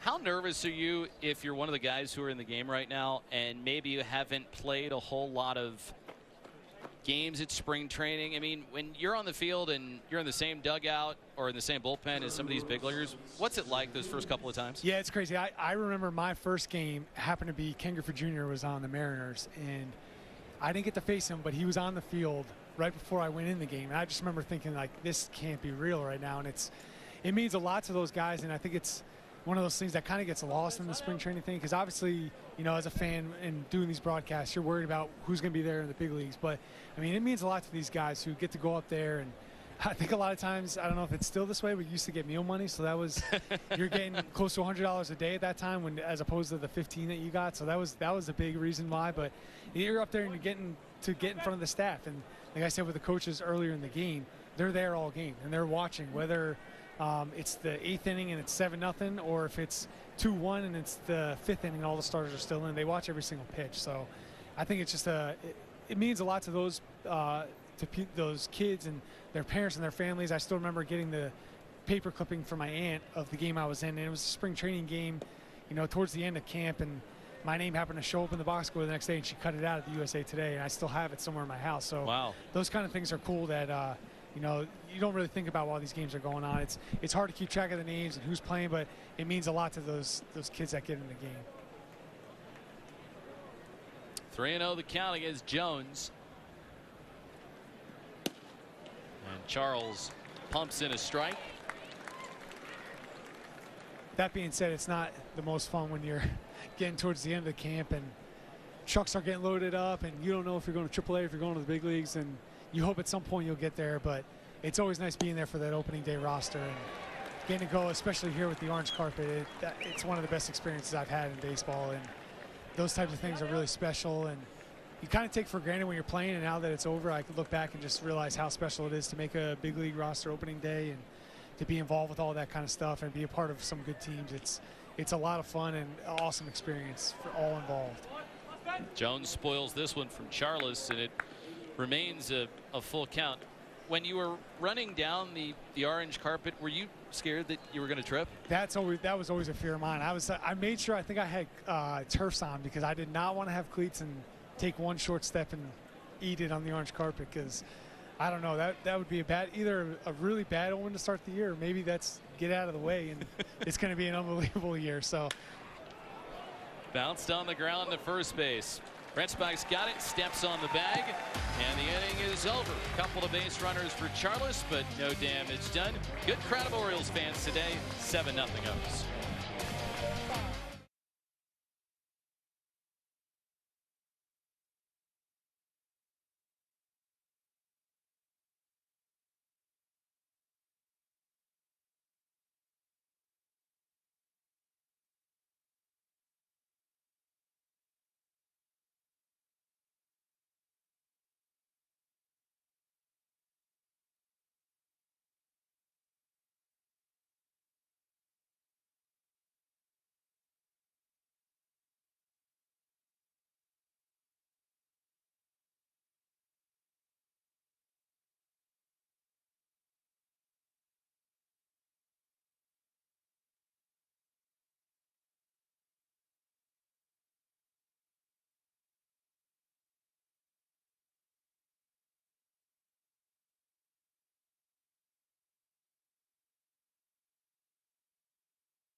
On Saturday, March 16th, the Orioles will partner with Mothers Helping Mothers, a nonprofit organization focused on providing basic necessities to entire families, to host a sock and underwear drive at Ed Smith Stadium. Fans are encouraged to bring new and unused socks and underwear, sizes infant to teen, with them to the ballpark and to be donated to those in need in the Sarasota community. A lot of great work being done there. There's a young fan out to see the game. Eat, sleep, baseball. I think we fall into that category ourselves there, Brad. Yeah, you have to.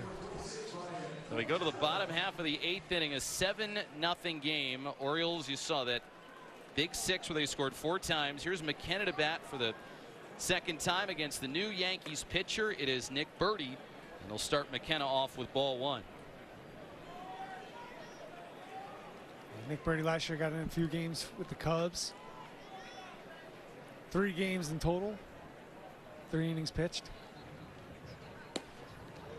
Electric arm though, looks like just from the last couple pitches, he can run it up there, upper 90s, and really good sweeping breaking ball.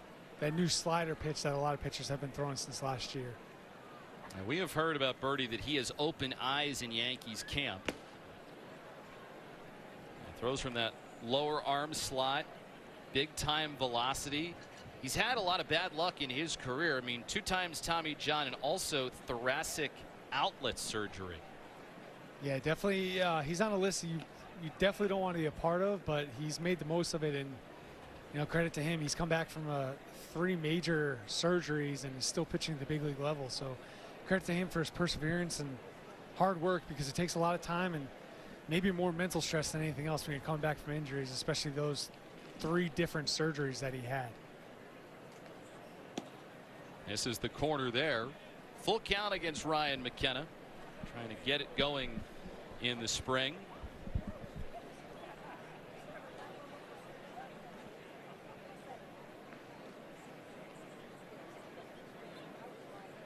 And McKenna will lay off for ball 4.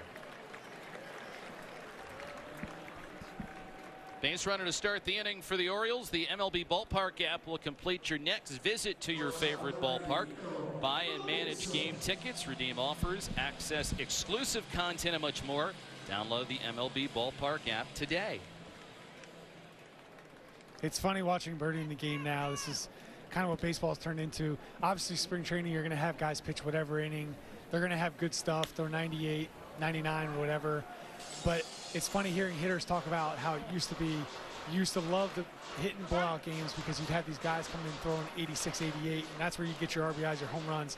Now you're facing guys who throw 100, and for one reason or another, they just can't seem to stick at the big league level. It's just funny hearing hitters talk about how much that has changed over the years, and just goes to show how deep pitching and how far developing pitching has come in the game. And as pitching has developed, the hitting has developed as well with the way that different guys train. I mean, it's not anymore you're coming out, you're going to batting practice, and you're taking 15, 20 swings. It is you're coming in early, and you're going and working on a high-velocity pitching machine with those plyo balls like the Orioles hitters do, and it better helps prepare you for the guy that you're going to see that night.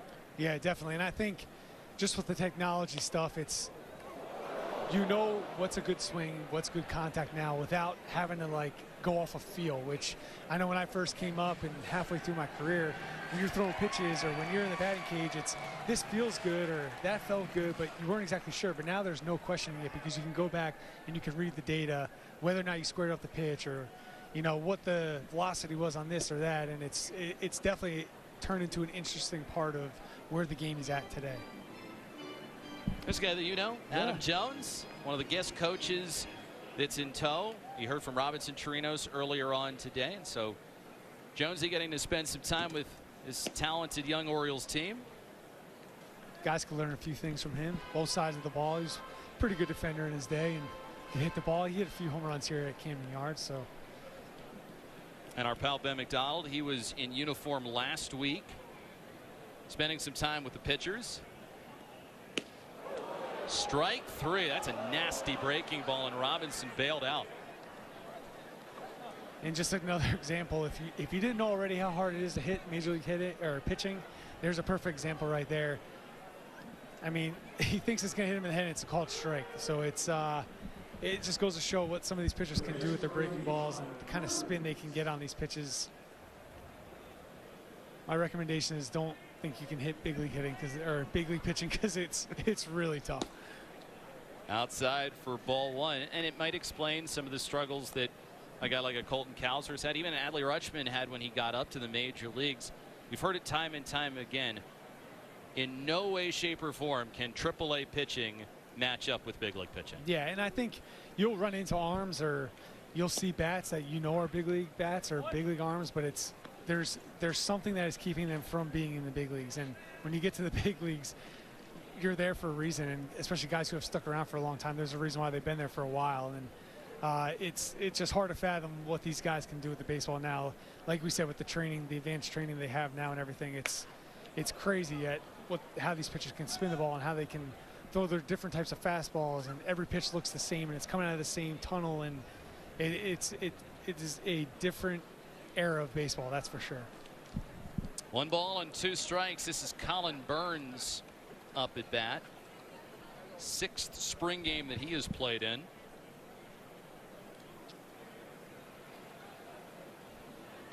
And he'll take strike 3.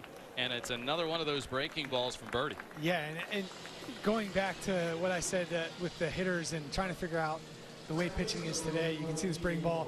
It looks like it's going to fall off the outside part of the plate and takes a hard left. And I talked to a former teammate last year who had spent a bunch of years in the big leagues, and he said, I finally figured out how to hit the high fastball, and now they're throwing that slider that everyone's throwing now, and it's just the one that's just taken off. And he's like, so I have to decide whether to hit 96 and it hits my hip, or it's going to be a breaking ball that's off the plate. And he's like, you have a split second to decide whether or not you want to swing and whether it's going to be a good enough hit. There's just so many things with hitting that make it so tough. Pitching and hitting, game of chess. Yeah, and that's why I was glad I was pitching, because I don't know how these guys go out there every single day and just face this nonstop. And hey, 3 for 10, you're an all-star, and what a great year. You're getting out 7 out of 10 times. It's an interesting mindset to have. 1-1 against Castillo. Ryan McKenna is on at first after he walked.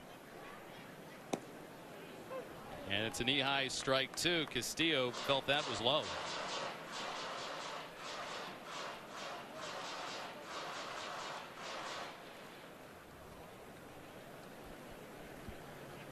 Makes you think he's going to throw it again here for a 3rd strikeout. Another slider. Yeah, that's why you don't, and that's what makes hitting so hard, because you can sit there and play the chess game with it. And even as a former pitcher, it's impossible to figure out what's going on in that guy's mind when he's on the mound.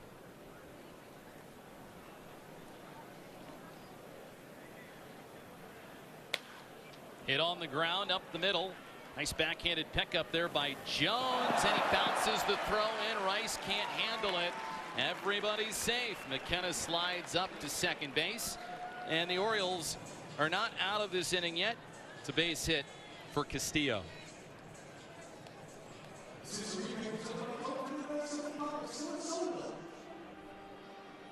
That's why sometimes it's better to put the ball in play, because you just never know what can happen here.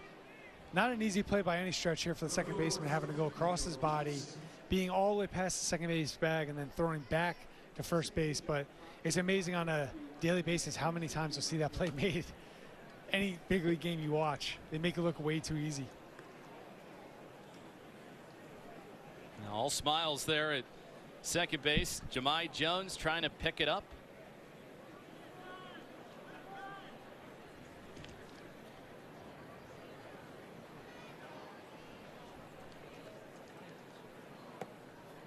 Johnson takes low. 1 ball and 1 strike. Orioles, they have only 2 more hits than the Yankees, 8-6. Trying for the 4th straight inning to score a run. McKenna's at second, and Diego Castillo over at first. Nasty. He's obviously got a really good breaking ball. I think just goes off in another direction. It looks like a heater the whole way, and big swing, and just no chance right there. That was a good one. 1 ball, 2 strikes. And that is high. 2 balls and 2 strikes. And maybe Johnson choking up a little bit more on the bat, just in case triple digits was coming his way. Yeah, Wasn't exactly triple digits, but it got close. 98's pretty firm. In and out of the mitt. Able to stay alive there. If he wasn't choked up, that ball's probably by him. So obviously a reason why he does it and gets comfortable with it there. That fastball up and in. He's able to just give himself another shot here. 27th pitch of the inning for Birdie. And he got him. So 3 strikeouts in the inning. They all come off of his slider. Orioles strand 2, but they lead by 7. We go to the 9th.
This copyrighted telecast is presented by authority of the Orioles and may not be reproduced or retransmitted in any form, and the accounts and descriptions of this game may not be disseminated without the express written consent of the Orioles.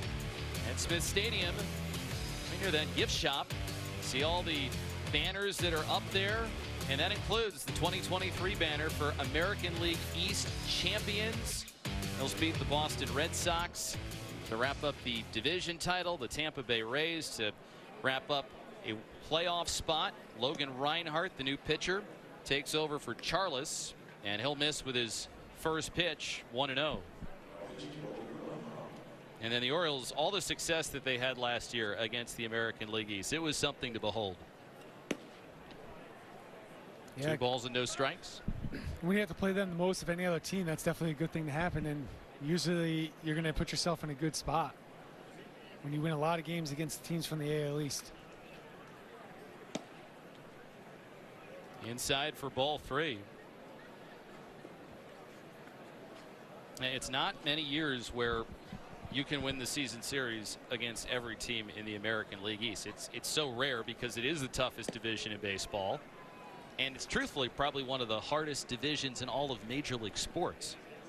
And for whatever reason, especially the years I was there, it always seemed to be like one team that gave you trouble over somebody else, and it didn't make any sense. Sometimes it would be, Tampa, and they were having a down year, but they were the ones that gave you trouble as compared to the Yankees or the Red Sox. And I really don't know what the reason is behind that, but sometimes just matchups present you differently, and to come out on top and to have a winning record against every single team last year is impressive. Reinhardt's 3-2 inside to Jones for ball 4. And going back to what we were saying about winning the season series against every team, 32-20 against the American League East, 8-5 against the Rays, 7-6 against Boston. You have to factor in some of the early games of that schedule. 7-6 against the Yankees, but then 10-3 against the Toronto Blue Jays. The Orioles absolutely controlled Toronto the entire way. Yeah, that's an extremely talented group of players up there in Toronto, and to go 10-3 against them goes to show how good the Orioles were last year. 0-1 against Ben Rice. Even count, 1 ball and 1 strike. Who do you think is going to be the Orioles' biggest competition in the East this year? I mean, flip a coin. It's always so hard to say. I mean, obviously you have to look down at Tampa. They won, what, 100 games themselves last year, and it's going to be tough. And the Yankees made some big acquisition. They acquired some big-name players, and they think they're in a good spot. So, I mean, I think I start with those two, and then even in Toronto, even though they weren't able to land the big name they were going after, they're still extremely talented, and I think a lot of guys had a down year for them last year. So it's, I mean, at least you just never know who's going to be the team that rises to the top at the end, and that's why you play 162, and that's why you play every team as many times as you play them. And the Orioles obviously feel like they are the best team in the bunch. Yankees, it will probably come down to health. It is a roster that has a lot of talent, but also probably some flaws. The Toronto Blue Jays do not get Shohei Ohtani and haven't done a lot to really upgrade their team, but they still have a lot of talent. They just lost Matt Chapman yesterday, who goes to the Giants. And then the Boston Red Sox, feels like maybe they've gotten a little worse. And the Tampa Bay Rays, they might lose Glasnow, but you can't sleep on them, as this is lofted into center field by Rice. Jones going to round second and head to third base. Yankees sit up runners at first and third with nobody out. Yeah, I think when you're talking about the AL East, I think with the Rays, you can never doubt them at all, because regardless if they get rid of pieces, they have 2 or 3 coming that same way. Nice piece of hitting right there. Stayed on the off-speed pitch out over the outside part of the plate and drives into center field. Yankees have something working here in the 9th. And the Rays, with I think as good as the Orioles have been at developing hitting, the Rays are that good at developing pitching, and they just have a unique organizational philosophy that it's next man up, and they just do a really good job with it. I mean, the arms and the angles, which we talked about earlier in the broadcast, I mean, they do that from the #1 starter all the way to the back end guy in their bullpen. They just have a different look every single guy that comes out of that bullpen or pitching staff, period. Fouled out of play. Going down the line, Etzel gives it a look, and it's into the stands. And I just don't think there's many divisions in baseball where you could point to a team and how they could win the division. And I think that's what makes the AL East just so unique, and the hardest one to win is there's a reason why every single team is in that division, and there's a reason why they could win the division every single year, and it's not like that everywhere else. Breaking ball is in the dirt. Nice stop by Perez. Not going to be easy to go back-to-back American League East division titles, as we see that great block. Textbook there, getting his chest protector down in front of it. But the Orioles certainly believe they can do it. They're hungry, and they're hungry, especially how last year ended. Nasty pitch over the outside corner. Ramirez rung up on a great breaking ball by Reinhart. A really good pitch right there. And I think just going back to, the Orioles being hungry, trying to win more, it's how many times have you heard a team win 100 games and they're hungry to come back and do better? It just doesn't happen very often, but I think that's what happens in this day and age with the way the playoffs are. You have 3 or 4 bad days, and all of a sudden you're looking back at the season wondering what if. And I think that's going to be huge for the Orioles this year, coming back in and, just getting right back after it and wanting to get back into the postseason to give another shot at winning a title. 0-1 against Durbin, popped up his only time. And Logan Reinhart misses. 1 ball and 1 strike. Logan Reinhart, first time he's appeared in a Major League Spring game with the Orioles was in 2 last year when he was with the Mariners organization. And to me, when you look at baseball as a whole, and a lot of people can say what they want about the LA Dodgers, they had all of the money, and they pretty much have endless means to do whatever they want, but they've been in the playoffs. I mean, how many of the last 15 years? Almost every single season, and they're at the top of their division every single year. Look at the Mets last year; they had the #1 payroll, and they were in the bottom of the NL East. And it's just the money thing does not equate to winning, and that's what I think would really ignite the fan base here in Baltimore, is if the Orioles are able to back up what they did last year again this year and moving forward and just having year after year of competitive baseball. Chipped in the left center field. This one is carrying because it's into that wind blowing out to left center. Johnson flags it down, and a sacrifice fly. We'll see the Yankees get on the board. Jones comes in on the Durbin sacrifice fly.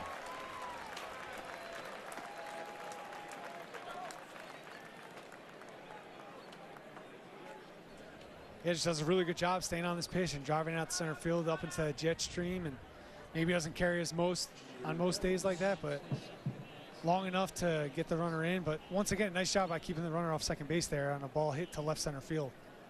And Johnson has played a good center field today. It's inside to Jeter Downs, 1 ball to no strikes. Downs was a former big-time prospect with both the Dodgers and the Red Sox. Hasn't had much success in the major leagues. Out to left field. He'll drop this one in front of Kyle Stowers. Rice up to second base. As a Yankee fan, if you see that name Jeter, you must feel pretty excited about it, regardless of where that person's career is. You see the name Jeter, and you probably get a little excited seeing that.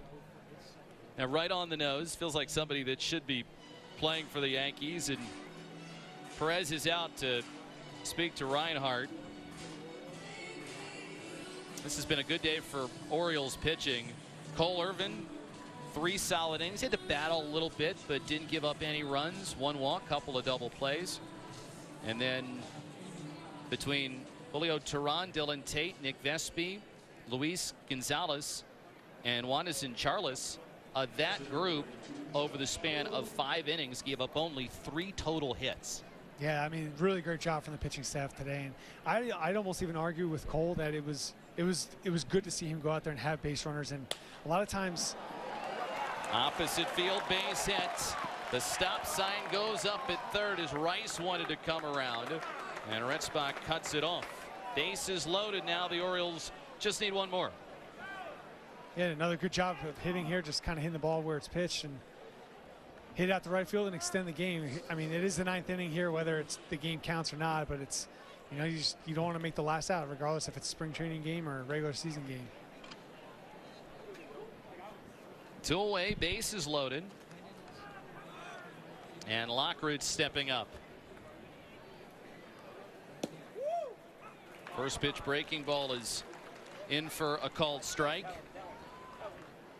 A little bit of bullpen activity for the Orioles. Ryan Hennon is the one throwing. 1 ball, 1 strike to count.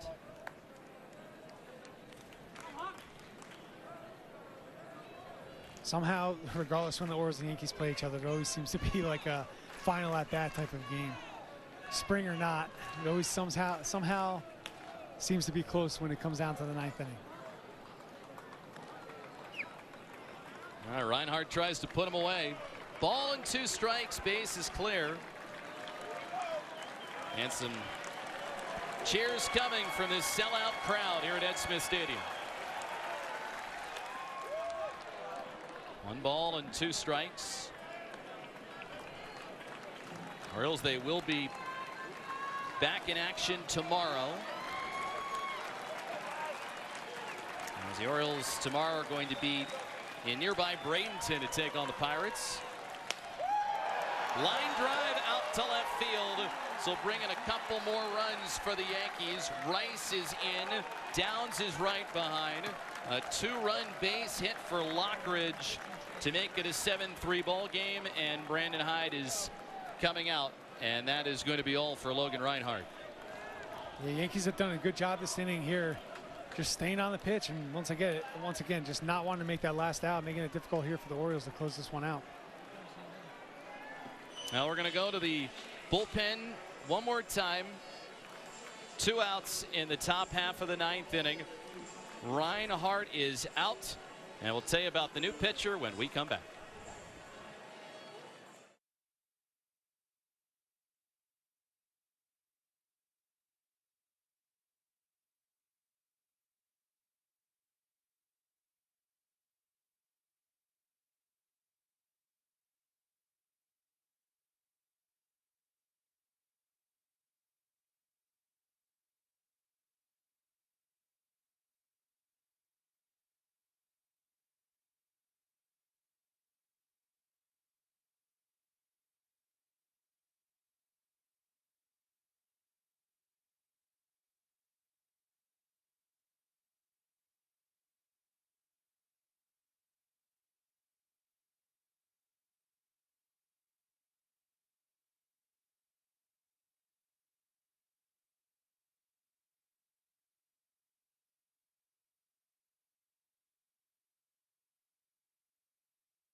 Need to get one more out against the Yankees, and Ryan Hennon, who last year spent time between the Bowie Bay Sox and the Aberdeen Ironbirds, is going to come on and try and salt this away.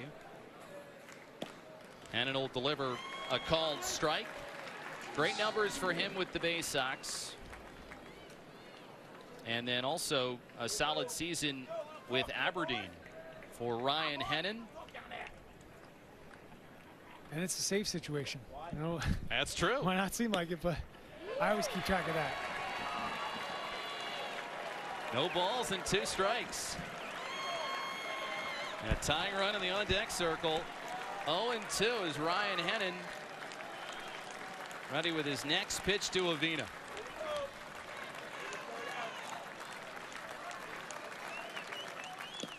Strike 3 called. Ryan Hennon slams the door shut. The Yankees a couple of runs in the 9th inning, but the Orioles take it by a final count of 7-3. Kyle Stowers, his 3rd left-on-left home run. Big day at the plate for Austin Hayes. He drives in 3 of the Orioles' 7 runs. And Ryan Mountcastle with a double, which scores a couple more. And the Orioles win it 7-3 to move to 8-1 on the spring season. Orioles exchanging handshakes and high fives. They beat the Yankees today. We'll be right back after this.